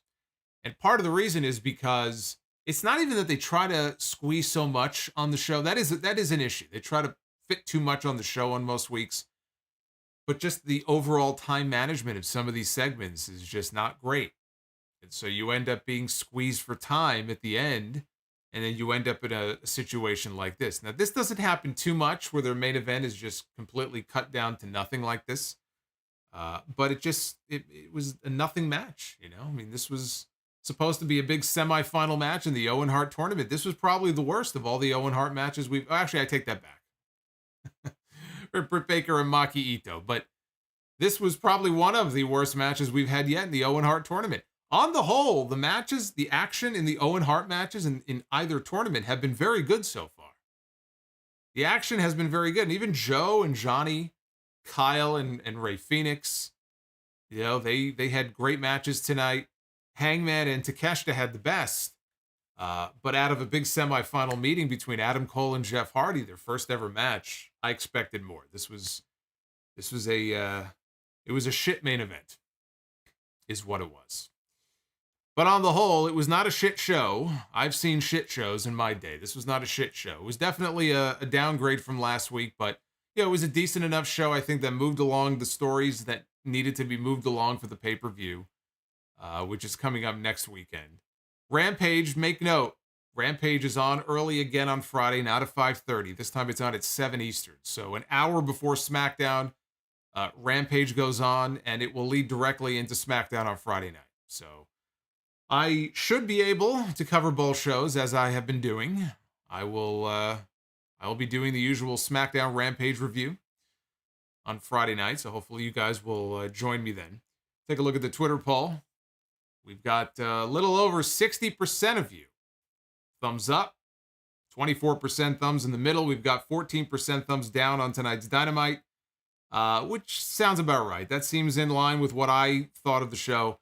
Yeah, you know, the Coog in the chat says that toothbrush and the butt comment from Regal. You know, again, it was just, I don't know. That sounds like something that you would expect, I don't know, honestly, out of a Chris Jericho promo. It kind of fits, I guess, but it was very lame. I expected more out of Regal in the segment. I thought they had something better in mind with two guys who we know can talk, right? Two of the better talkers in wrestling. And I think they just went with the cheap stuff and they just gave Jericho 85% of the segment. And it was a letdown. And on top of that, it just ate into the main event. So anyway, that is the Twitter poll. Again, you can vote at Solomonster is the place to go. Before we get into all your messages, I'm sure you guys have comments and questions and whatnot. I do want to remind you, in case you missed it, there is a brand new installment of Sound Off Gamer. Episode 5 of My Rise. WCW reunion goes very poorly. Things went awry on the latest My Rise, and look in the thumbnail there. You can see poor Kevin Nash holding his quad. Here is a little taste of what happened on the latest installment. My promo. Oh shit! AJ Styles with a chair shot to the back. Oh no! He hits X-Pac. I hope Kevin Nash gets out of there. Watch the quad. Watch the quad. Oh, right in the quad. Hit him in the quad. Oh my God. Jesus Christ. Somebody get help for Kevin Nash. Poor Kevin Nash. Down in the corner, it appears that he has once again torn his quad. Or has he? Or has he? I can't say for sure that he has. The only way to find out is to go check out the latest Sound Off Gamer. Over an hour. It's right there for all of you to enjoy. And I do hope that you guys are enjoying the gaming content. Even if you are not a gamer, I think you will be entertained. So if you have an hour to spare or part of an hour, go check that out. It's up on the channel right now. Oh my God. When I saw that, I couldn't believe it. When I saw that, I could not believe it. Also, a quick note, because I know some of you are waiting for an update on the members-only Q&A. If you are a channel member, I put a thread up about a week ago asking you guys for questions for the next video Q&A that I'm going to be doing for you guys. The thread is closed, so do not post any more questions. I have everything. I'm going to be recording tomorrow. So that Q&A video should be going up probably tomorrow night. So if you are a channel member on either tier, keep an eye out for that. We got some good questions, so I will be answering those, but the thread is now closed, so do not put any more questions in there. They will not be answered. So just a heads up on that. Naif Alsafar, thank you for the double super chat drop. I appreciate that as always. Our boy Naif showing up here on the stream. Josh C98 wants to know, of course, we are talking about the Owen Hart tournaments. Wants to know if I have any favorite Owen Hart moments. Of course I have favorite Owen Hart moments. I was in the building the night that Owen Hart beat the living shit out of Jason Sensation. When he got tired of Jason Sensation poking fun at him and talking about, you know, his appearance and all that, and his big beak and everything, and Owen was in the Nation at the time, and he just marched on down to the ring and he beat the crap out of this kid.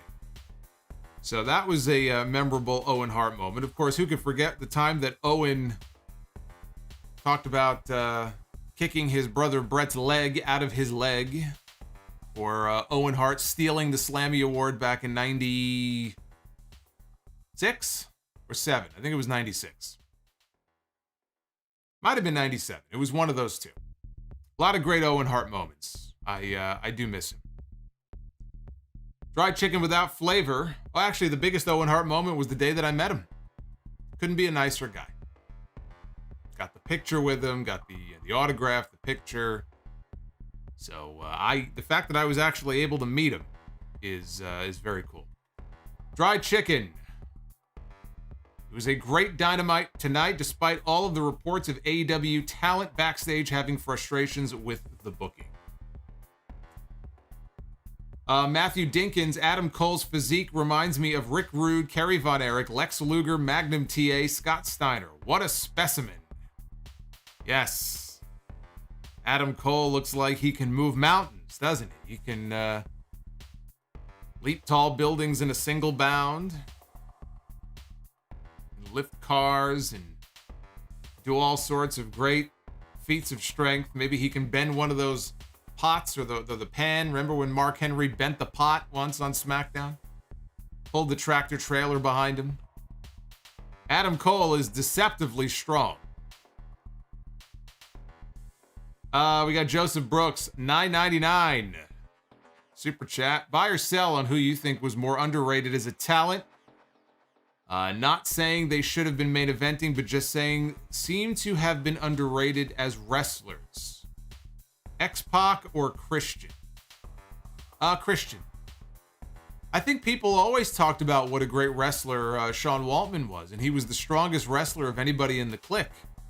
Even back when he was the Lightning Kid and the 1-2-3 Kid, people knew how good he was in the ring. That's how he got hired. Christian, though, I think was always overshadowed by Edge.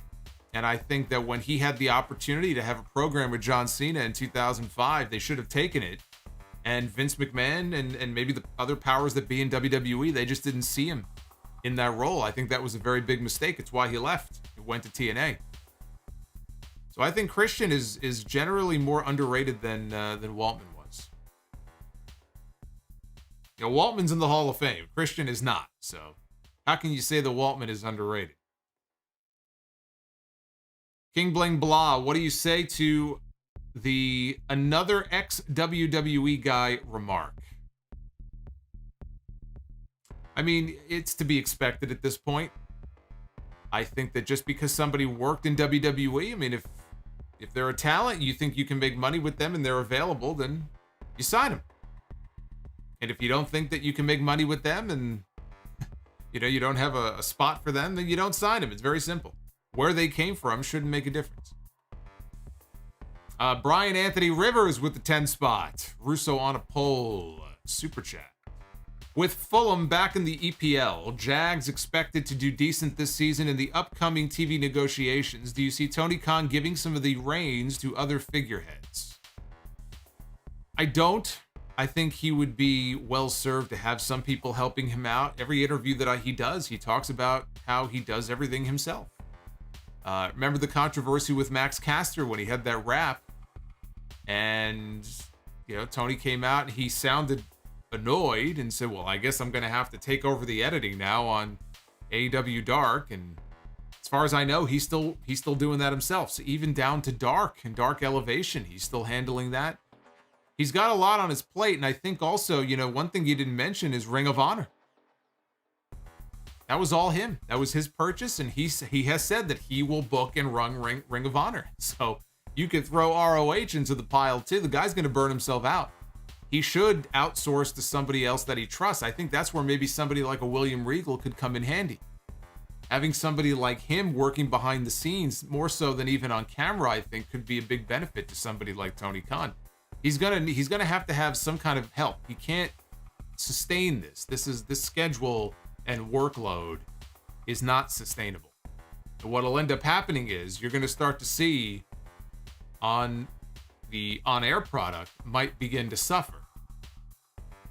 If that ends up happening, and then at that point, that's not good for anybody. Dried chicken without flavor. I was happy to see Maki Ito. All right, well, he's a big Maki Ito fan. Rodimus Prime with the $5 super chat. A wild week in wrestling. Tonight, a decent show as well, but again, what a week. What a week indeed. And it's only Wednesday. We're only at the midway point of this week. We have no idea what Thursday or Friday is going to bring. Joseph Brooks, have you ever heard the story of New Jack actually almost making it to WCW? Apparently, from shoot interviews, New Jack stated that he was supposed to come to WCW. Master P was brought in. I've heard different stories. I don't know if it was a case where they brought Master P in place of him, or if he was going to come in as one of his No Limit soldiers, maybe. I don't remember the specifics, but I do remember hearing something like that. Do Not Pass Go with the $2. Takeshita is Omega and Ibushi's golden love child. I think he might be. Loose Cannon, $9.99. Good show tonight. Thank you as always for the time and great content. Of the two, who is a better musician, Chris Jericho or John Bon Jovi?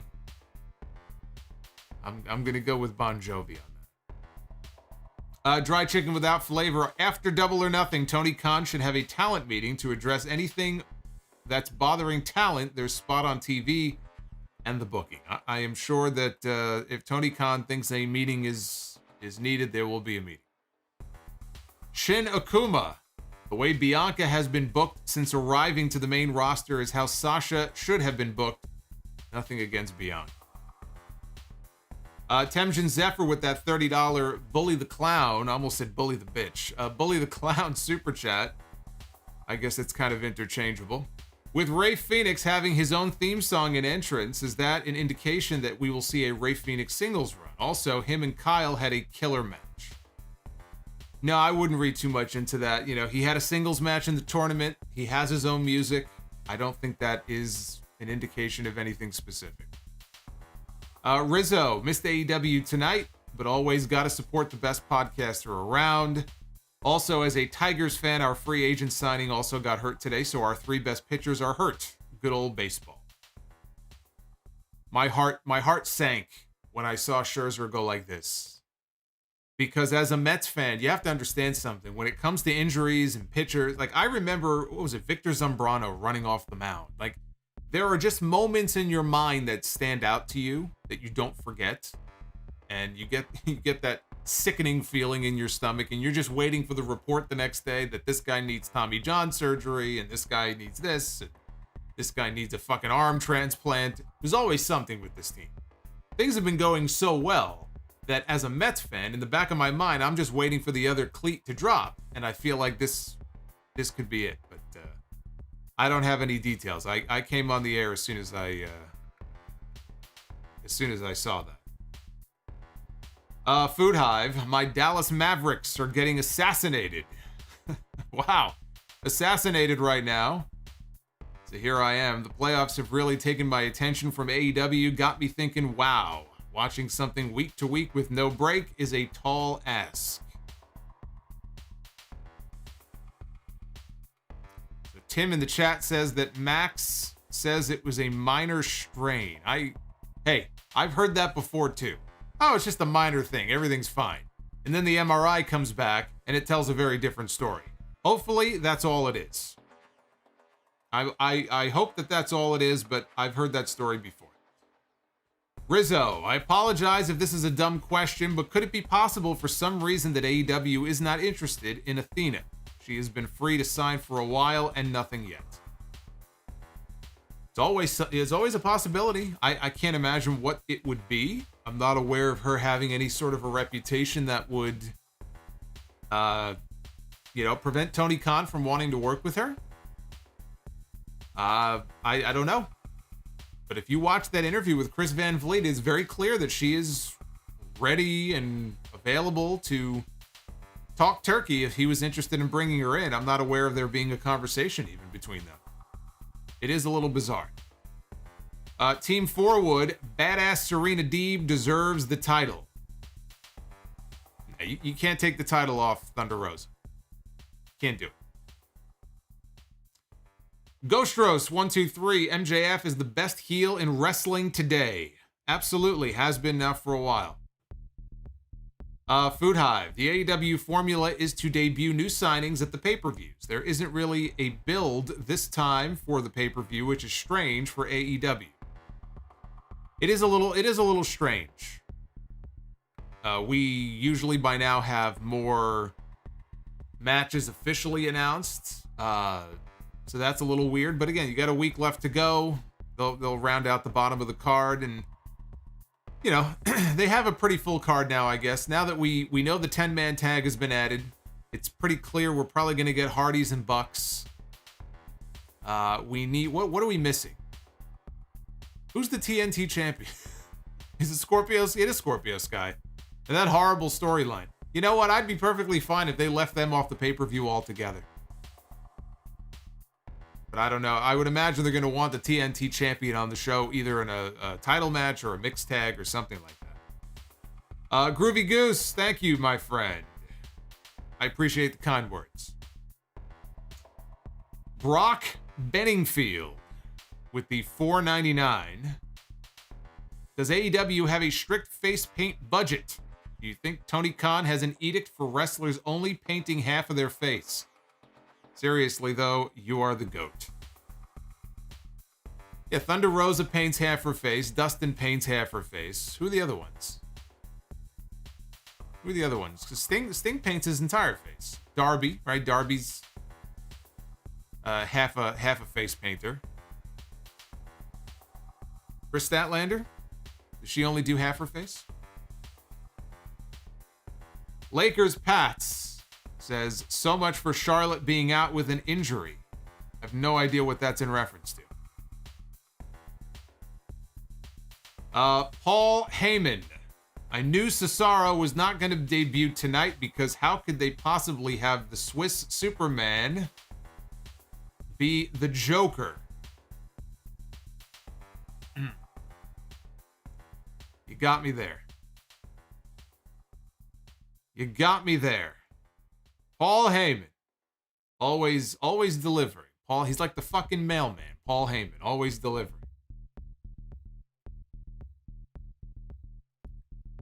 Yeah, Statlander is more like a quarter, like 25% of the face. EJ Slamp didn't watch tonight because I took a road trip to Kansas City. I went to the Royals and White Sox game yesterday and the Negro League Museum today. Kansas City is great. I have not been to Kansas City. I have been to St. Louis, but not Kansas City. So I might have to make my way out there if there's a reason for me to come out there one day. I wasn't aware that museum was in Kansas City. And Brian Finley. Who do you see winning Storm against Baker? If Storm wins the tournament, maybe they build her up to beat Jade Cargill for the TBS title at All Out.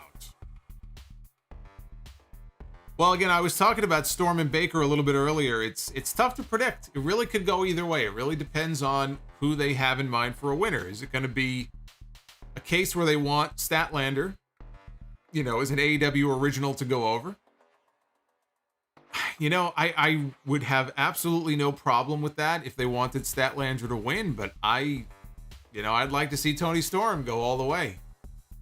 I think if it comes down to Tony Storm and Chris Statlander, that's the hardest match to predict. That might be the best match to do. Yeah, it would be tough to predict a winner in that case. But as far as Cargill, you mentioned maybe they want to build her up. Tony Storm, that is. Tony Khan. Yeah, Tony Khan is going to win the women's Owen Hart tournament and give himself the belt. Yeah, they could be building up Jade Cargill for that. It's possible. I thought maybe they would be building up Statlander for Cargill. Could you Statlander against Jade? Paul Heyman with the $5 super chat. I know he is shocked at the idea that WWE would put a statement out alluding to the fact that wrestling is fake. I'll have a lot more to say on that on Sunday. Dry chicken without flavor. Paul Heyman is better than WWE Paul Heyman. I agree. The real Paul Heyman never left me a super chat, so fuck that guy.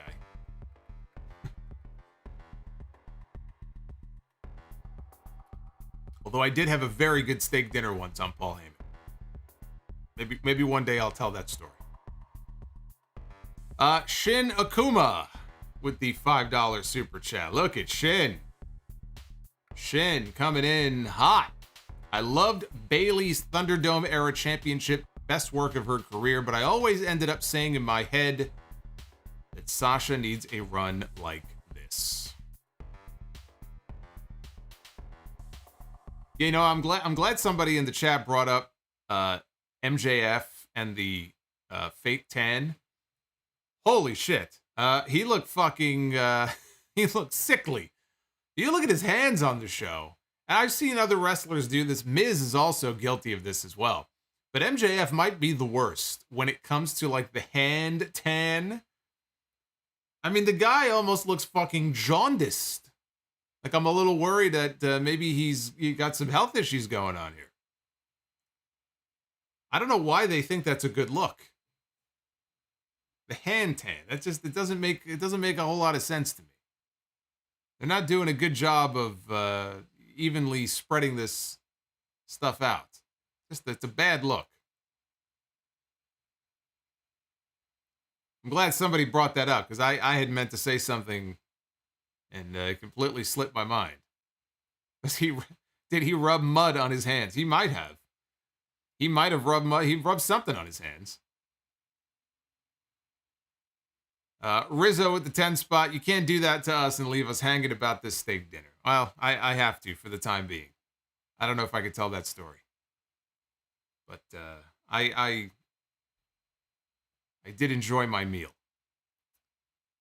MJF almost turned into Orange Cassidy here on the show tonight. Rizzo, thank you. Thank you for the 10 spot, Rizzo. And everybody dropping super chats. You guys support the channel in a big way, and I do appreciate you for it. You know what else I appreciate? I appreciate the fact that it's time to be the booker. Ladies and gentlemen, it is now time to be the booker. Well, you know, Tony Khan's been booking a whole bunch of tournament matches over the last few weeks in these Owen Hart tournaments, so let's book some tournament matches tonight. We're going to call it the Solomonster Cup. I'm going to book a men's match in the tournament. This will be the finals, and then we'll book a women's match in the tournament. This will be the finals. We already did tournaments, the March Madness thing a few months ago. I'm not doing that again. Let's see what kind of match we can put together here, shall we? Let's see here. Look at that. Look at that Russo on a pole. Look at Russo up there. You know what that is? You know what's hanging on that pole that Russo is reaching for? It's a copy of the alleged email that he received from Vince McMahon. Oh yeah, I'm sure. I'm sure he and Vince McMahon have they're fucking pen pals on Hotmail. Fucking guy. Oh my God, it's Nick Khan. It's Nick Khan. I should have had the Grim Reaper's music on cue here. It is Nick Khan, everybody. We go from Tony Khan to Nick Khan. Yes, and that super chat comes in at exactly the right moment. Disappointed Solomonster is disappointed. Oh boy. The Grim Reaper himself. Oh my goodness. Well, let's see. I feel sorry for the person that this lands on, because you know that in a battle with Nick Khan, you ain't gonna win. Who is gonna get the pink slip here from Nick Khan? AJ Styles. What do you think? You think AJ Styles could carry Nick Khan to a good match? Yeah, I didn't think so either.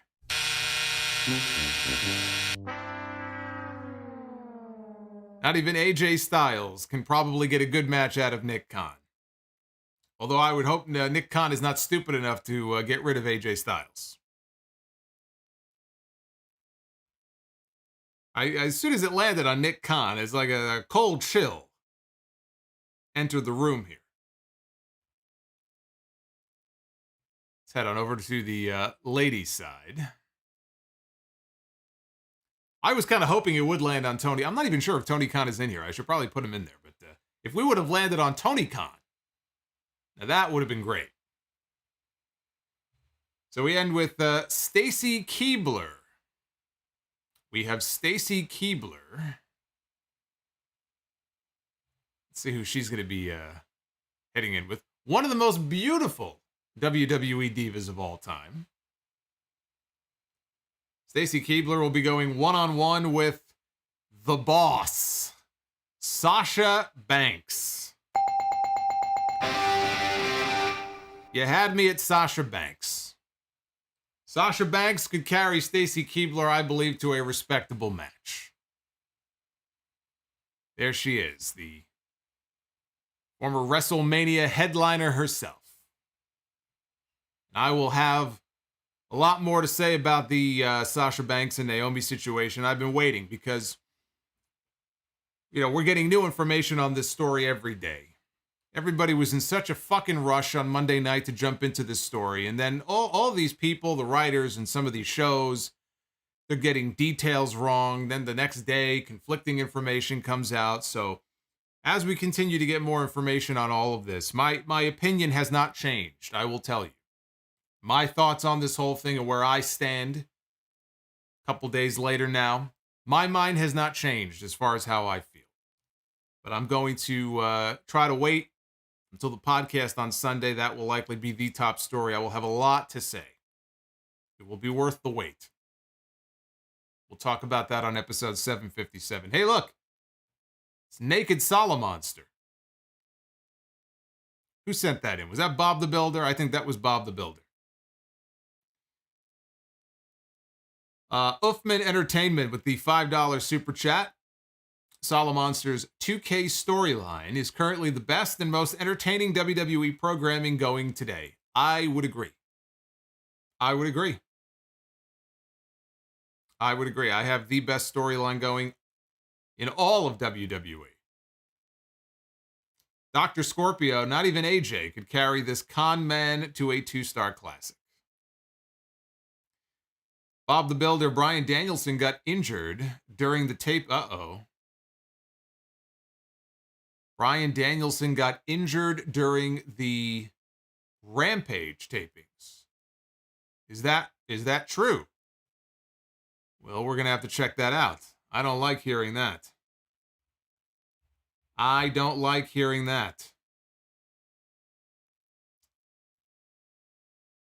Oh, let's see if there's anything that we can find here. Oh boy.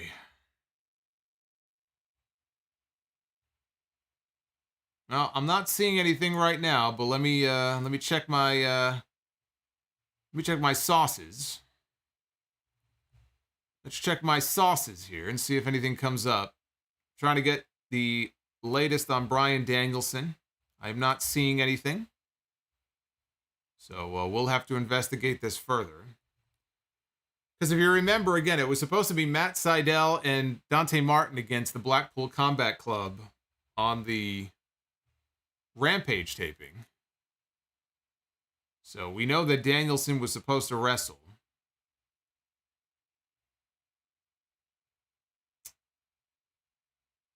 Oh, let's see. Yeah, so apparently there was an injury to Bryan Danielson. Let's see what the update is here. Let me read. This is coming from WrestlingNews.co.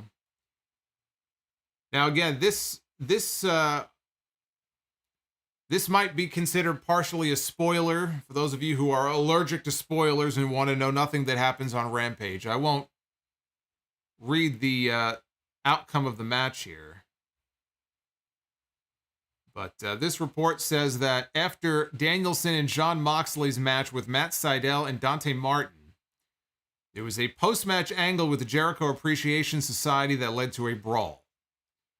At some point during the brawl, Danielson's leg got caught in between the ring and the rampway. Now again, tonight they had that elevated rampway. They don't have that every week, but they had the elevated rampway tonight. According to those in attendance, Danielson was stuck for several minutes, and medical personnel and officials ran out to help him. Part of the ramp had to be taken apart to get his leg out. While there is no confirmation one way or the other, fans at the arena were under the impression that this was not a work, and he was legitimately hurt. Another fan noted that it looked like it was his calf or shin that was trapped, which would be extremely painful. So again, we don't know if this was a work or not. People in the building seem to think that it wasn't, but then again, if they were being worked, that's what they would think. So there are pictures online. It looks like he's kind of sitting on the ramp and his leg is stuck. And they're kind of working to unwedge him. I'm not even sure how that happened. Look, if he somehow got his leg trapped, that doesn't mean that he suffered an injury. It could have been painful. So I would reserve judgment on whether or not he's actually injured until we get more information. But yeah, that's not good. When you start getting into that, you got, like you said, yeah, the muscles and the ligaments and stuff. That would be a very bad loss for them. So let us hope that that is not the case. Hopefully we'll have an update on him very soon. Before I go off the air here. Let me get back to your messages here. Jacob Dearmore, $10 super chat. Joining just in time for the Be the Booker. Since you started doing the podcast in 2007, that means you've reviewed WrestleManias 24 through 38. Would you consider reviewing WrestleManias 1 through 23? You are great, man. Thank you, Jacob. I would consider it. Maybe it would end up being a channel member thing. One of those bonus content things on YouTube. It's just a matter of finding time, with all the other stuff that I'm doing and trying to keep up with the member content and stuff. It really is more an issue of time than anything else. But yeah, I'm not closed off to the idea of doing it. I've seen every single WrestleMania, but some of them I haven't seen in a very long time. And some of my favorite WrestleManias were some of those earlier ones. So maybe one day we'll look into doing that. Dry Chicken, buy or sell. Who had the worst tan as a wrestler, Hulk Hogan or Triple H? Hulk Hogan looked like the fucking Orange Goblin. He looked like one of these things. What were the little guys from Wizard of Oz? The Munchkins or the Lollipop Kids? Hogan, I mean, he's a Venice Beach guy, right? They used to bill him as a Venice Beach. He's a Tampa guy, but they used to bill him from Venice Beach, California. He'd be on Muscle Beach. I guess it kind of fit, but I mean, ridiculously orange. Anti-M Bishop, $15 super chat drop. We've got Greetings Solomonster, just got out of Dynamite. It was loud as hell, a great time, a great birthday to myself, and a warning, Rampage will leave you speechless. All the best. Well, now I'm wondering what the hell that means. Is he referring to Danielson? Maybe he thinks it was part of a work, or is he referring to something completely different? Now I don't know. Oompa Loompas. There we go. That's what I was thinking of, the Oompa Loompas. Yeah, he looked like a fucking giant 300-pound Oompa Loompa. A balding Oompa Loompa.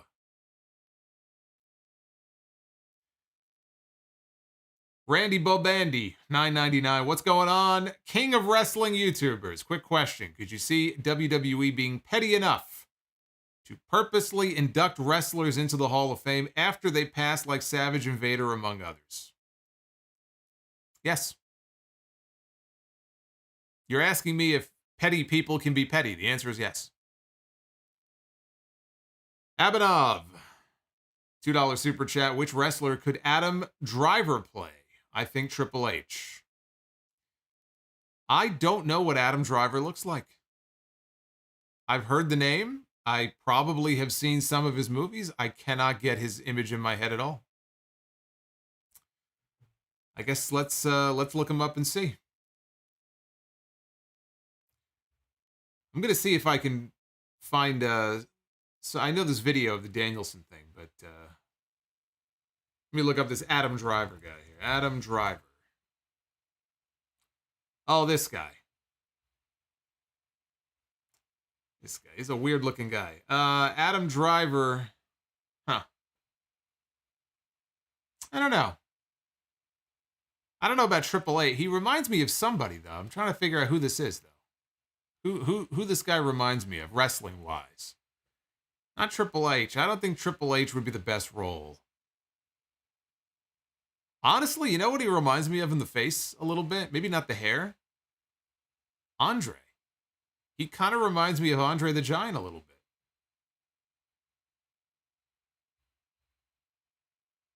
Anyway, that's kind of what he reminds me of.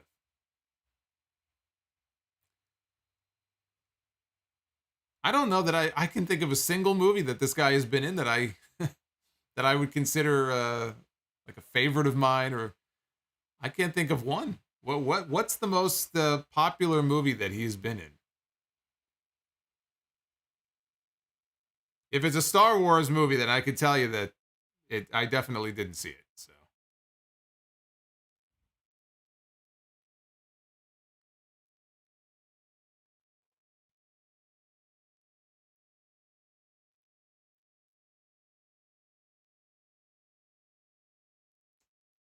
Andre Driver.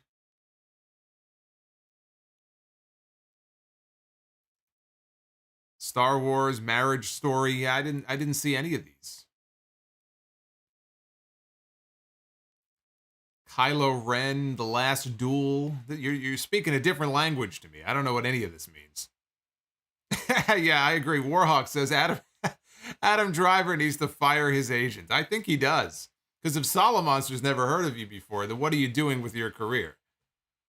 I think he needs to find a new agent. That's what I think. I think he needs to come to me. I'll be his new agent. I'm going to start my own agency.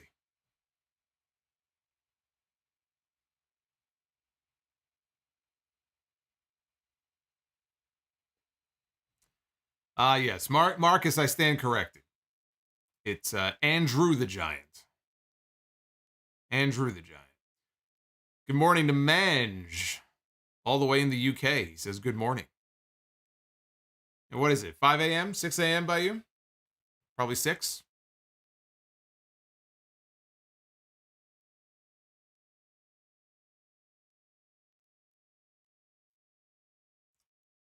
He was in Law and Order. Oh, okay. So maybe I did see him. If it was SVU, I've seen every SVU episode. So if he was on SVU, I definitely saw him at some point.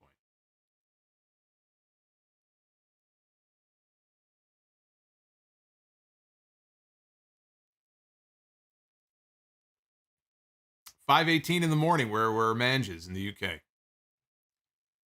Boy, that is an early morning.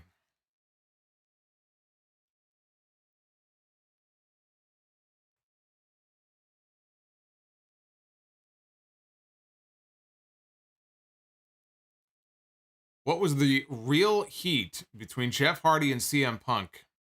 That it goes to comments that Punk made on TV after Hardy left. Yeah, because Jeff put Punk over before he left the company. This is right before Jeff had the drug raid on his home, and ended up getting arrested.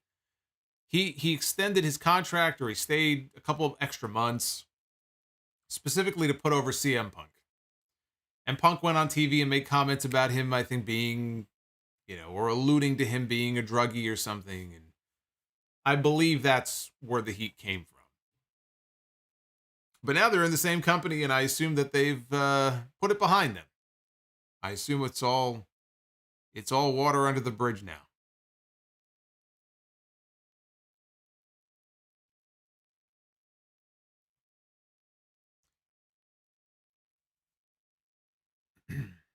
There's Frost. There's our buddy Frost. Yeah, Frost was at a Comic-Con. Apparently he paid $40 for that shout out, but it was well worth it. Again, I played it at the beginning of the stream in the audio the other day, so I appreciate the Jungle Boy cameo. It's not really a cameo, but it was kind of like a cameo.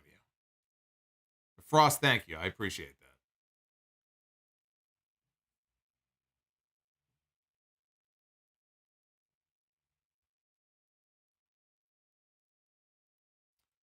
Oh, our boy Luis is in the chat. He is going to Dynamite on June 1st at the Forum, since work is 30 minutes away from Inglewood. So, a warning to everybody, Luis will be in the building at Dynamite. Anything can happen when Luis is in the building.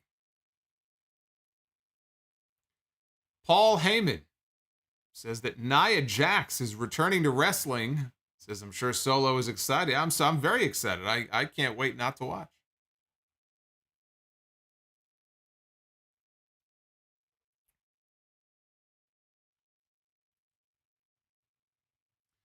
Marcus, yeah, Jeff Hardy and Sting are cool. Sting has talked about this. He and Jeff are perfectly fine.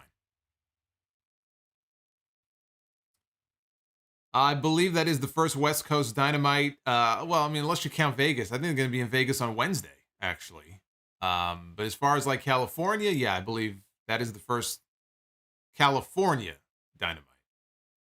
That is their California debut.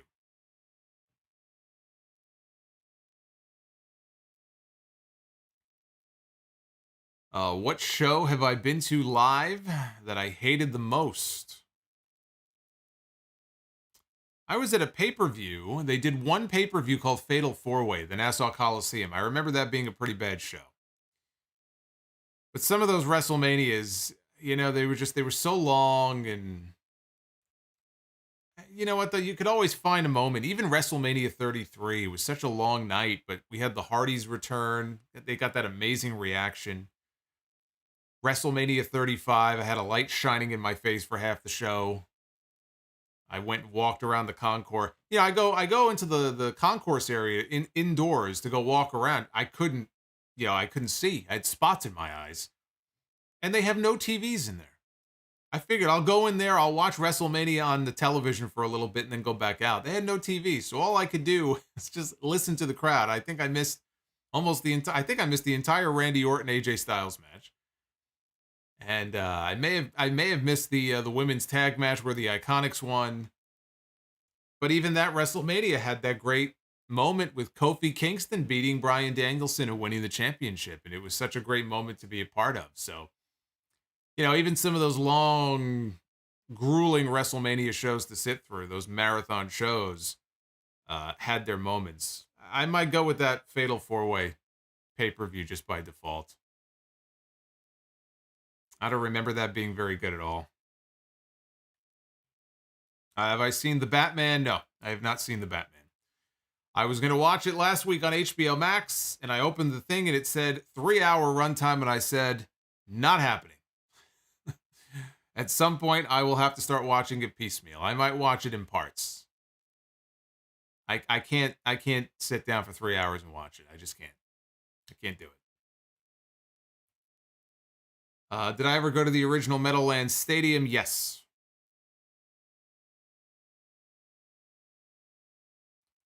Do I cheer and boo, or do I just observe? What am I, Dave Meltzer? I cheer and boo. I'm a fan, just like you. I allow myself to cheer and boo and get wrapped up in the big moments. How long did it take me to watch Joker? It took me a few years before I finally watched it. But Joker wasn't 3 hours. Once I sat down to watch it, I watched it in one night.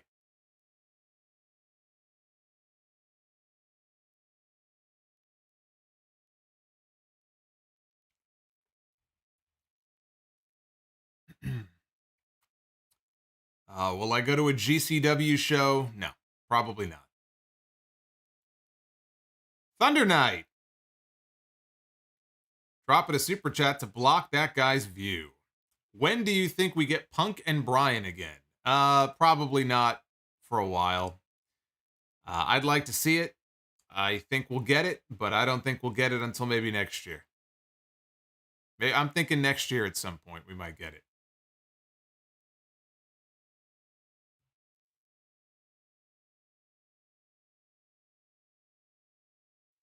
Am I going to Arthur Ashe this year? I might, yes. I might. We'll see. You know, I hate it because I won't be able to be here for the live review, but I might consider going this year.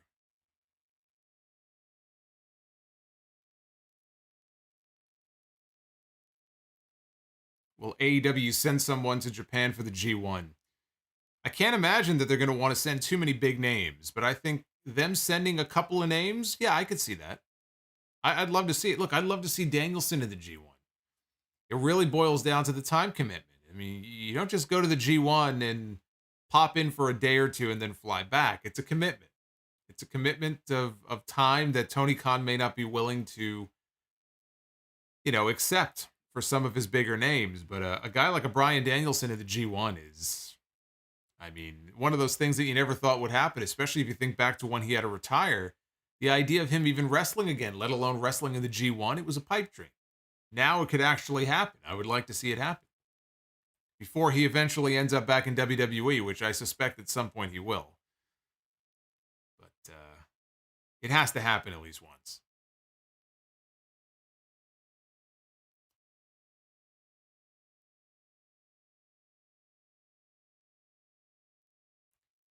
Will that be only your second ever live AEW show? Yeah, Double or Nothing in Vegas 3 years ago was my one and only live AEW show.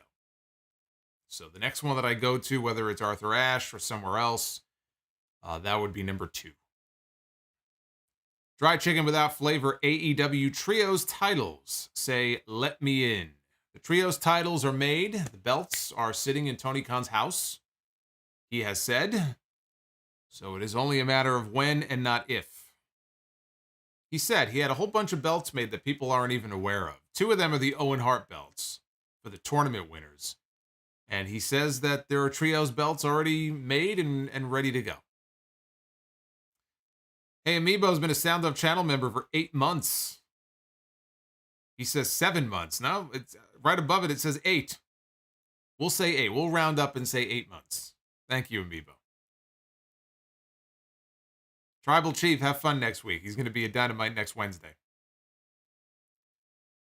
Loop Cannon says, I have tickets to Raw. Do you want to go? No.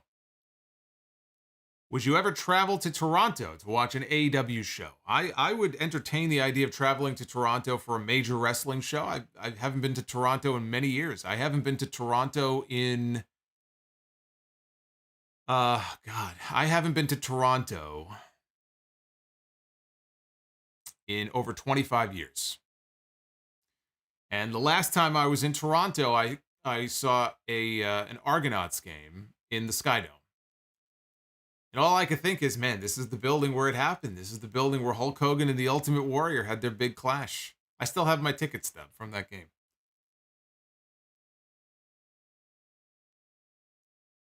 But all I remember on that trip, it was a group trip. I don't remember if it was school or it wasn't a family trip. Maybe it was friends or a school trip or something, but maybe it was a family trip. All I remember is that we were taking a bus, and the one bad thing that did happen is our bus got broken into. So that was the one drawback about going to Toronto. Somebody broke into our bus and stole some people's bags, but otherwise, it's a beautiful city. It is a beautiful... So is Montreal. Montreal is also beautiful. Although I went to Montreal on New Year's Eve, so it was very cold. Very cold. It was below 0 when we went. Yeah, Steve, I'll take you up on that, Steve. Tuxedo T Servo, channel member, Sound of Legend for 9 months. Surprised you didn't comment on the botched twist of fate they hurriedly called a stunner. The whole match was hurried. The whole match was a blur. So I probably missed it because it just kind of whizzed by. There wasn't a whole lot else that happened in that match. Would I ever go to a live Raw again? Maybe a night after WrestleMania Raw, but I don't know. I think I'm all rawed out. Randy Bobandy, thank you for the $4.99. Gun Club for Trios members. And how do I become a channel member? Trios champs. I thought you meant champs. I said Trios members. What does that mean? Of all the trios in AEW, you're going to put the Trios titles on the Gun Club? I don't think so. Channel membership, very easy. Below this video, there should be a white join button. All you got to do... Now, maybe you're on mobile and don't see it. Try it on PC if you don't see it on mobile. But there should be a join button under every single video on this channel. You click that. It'll give you the categories. You pick the one you want. All the perks and stuff will be listed there. The emotes, the badges that you get. And then from there, you can choose to join. Very simple.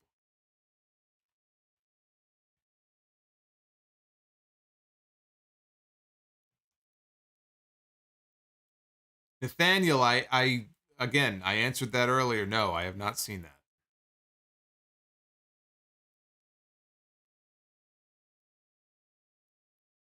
Can I see a New Age Outlaws reunion in AEW? I hope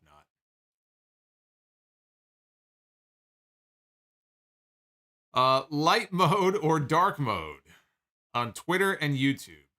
I have dark mode on Twitter and I have light mode on YouTube. When am I coming to Cozumel? I would love to come to Cozumel. I was in Cancun a few years ago. I wish I can go back.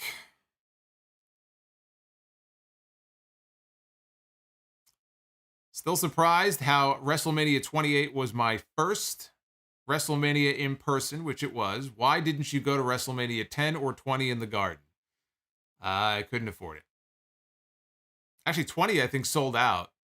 10, we went to the fan festival at the Garden, which was down in the rotunda of the building. So that weekend, the Saturday of WrestleMania, well, WrestleMania was that Sunday. So the day before, I was at the Garden for FanFest. That's where all those pictures come from. Me with Vince McMahon and me with Harvey Whippleman and Nikolai Volkov and Lou Albano and Fred Blassie and Tatanka and Shawn Michaels. I put those pictures up on Facebook a long time ago. The picture of me and Vince I've shared on Twitter before. But we just couldn't afford the tickets. We were too po. So I didn't get to go. How many hours do I normally sleep? Probably 4 to 5, usually. Dried chicken. Corey Graves needs a red nose and face paint. No cap with the $4.99. Hey, Solomonster, which shoot fight would you have wanted to see live? Wardlow is the next Batista. Push that man. What shoot fight would I have wanted to see live? I would have loved to have been there when Bret Hart and Shawn Michaels had their little cat fight in the men's room, where they were pulling chunks of each other's hair out of their head. Actually, Bret pulled Shawn's hair out of his head, and Jerry Lawler had to go break it up, and Pat Patterson, and it just sounds so ridiculous. I feel like that would have been entertaining to watch. Ricky Edmond, $5 super chat. What do you think of AJ Styles saying Miz is the greatest heel of all time? I don't know if did he say greatest heel of all time? I heard he complimented the Miz. I thought he said something to the effect of the best heel in wrestling today. Are you sure he said greatest heel of all time? Because the answer is no. But Miz is a very good heel. Greatest of all time is ridiculous. Absolutely ridiculous.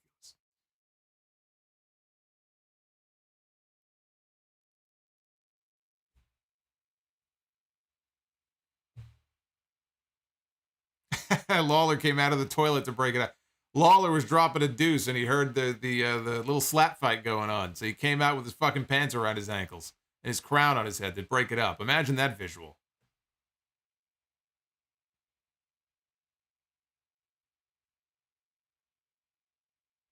You know, AJ saying Miz is the greatest heel of all time is like Undertaker saying that Omos is the closest thing they've had to the great Andre the Giant since Andre passed away.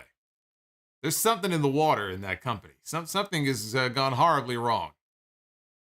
Some of the comments these people have made.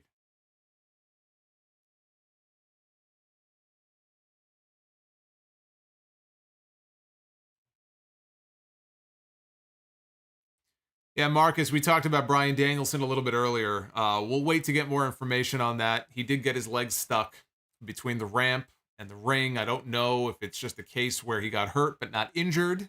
There's a difference between being hurt and being injured. Hopefully he just hurt himself and he'll be okay. If he's injured, then that's obviously something very different. And Ricky Edmond, Superstar of the Year of 2011 in WWE. 2011. 2011 would have to be CM Punk. And the feud of the year was Randy Orton and Christian. The match of the year was John Cena and CM Punk at Money in the Bank. One of the greatest matches in WWE history. Actually, that whole pay-per-view, that's actually one of the best pay-per-views in WWE history, is Money in the Bank 2011. So if you are looking for a pay-per-view on Peacock to go watch from the last decade or so, go watch Money in the Bank from 2011. Hey, the Black Phenom just subscribed. Asuka with the double thumbs up. Thank you, Black Phenom. Welcome to the channel. As we wrap things up here. Again, go vote on Twitter. We've got almost 1,500 votes in the poll. You guys have given this Dynamite show tonight a 62% thumbs up, which is actually one of the weaker thumbs up ratings that you guys have given it, but that's still overall a positive score. At Solomonster is my handle on there. I'll be live with you again on Friday night. We'll talk about Rampage and SmackDown. I'm sure by then we'll have more information on this Bryan Danielson situation. And on episode 757 of the podcast on Sunday, I will have a lot to say about the Sasha Banks and Naomi situation. In fact, there'll probably be even more information that comes out between now and then about it that we still don't even know. But I have a lot to say about that. I'm going to wait until the podcast. That will be my forum to let you all know how I feel about the situation. So it's going to be a very interesting show. And I see Randy Bobandy. It worked. Randy Bobandy is the newest Sound Off legend. If you were wondering how I sounded on the very first 13 shows I ever did, you can now go and listen to the original 13 episodes of the Sound Off. From 2007 and 2008. It's one of the perks for all of our legends on YouTube. Which reminds me, I got to get episode 14 up for all of you guys soon. All right, I'm out of here, guys. Ricky Edmond, $5 super chat, says the fans basically turned CM Punk babyface in 2011. That's what happens when you get over. You get over and the fans turn you babyface. That's how you know you're over. Nobody tells you you're going to go babyface. You know who tells you? The fans tell you. The fans dictate. They want you to be a babyface. They love you so much. They want to turn you. That's how you know you're over. CM Punk was more over than anyone else. That summer of Punk in 2011, he was white hot. Then he ran into Triple H in Night of Champions.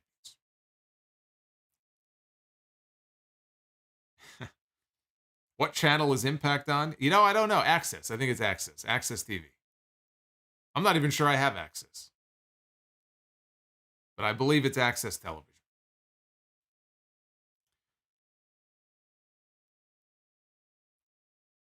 Well, Randy, just so you know, I didn't start doing the show until November of 2007.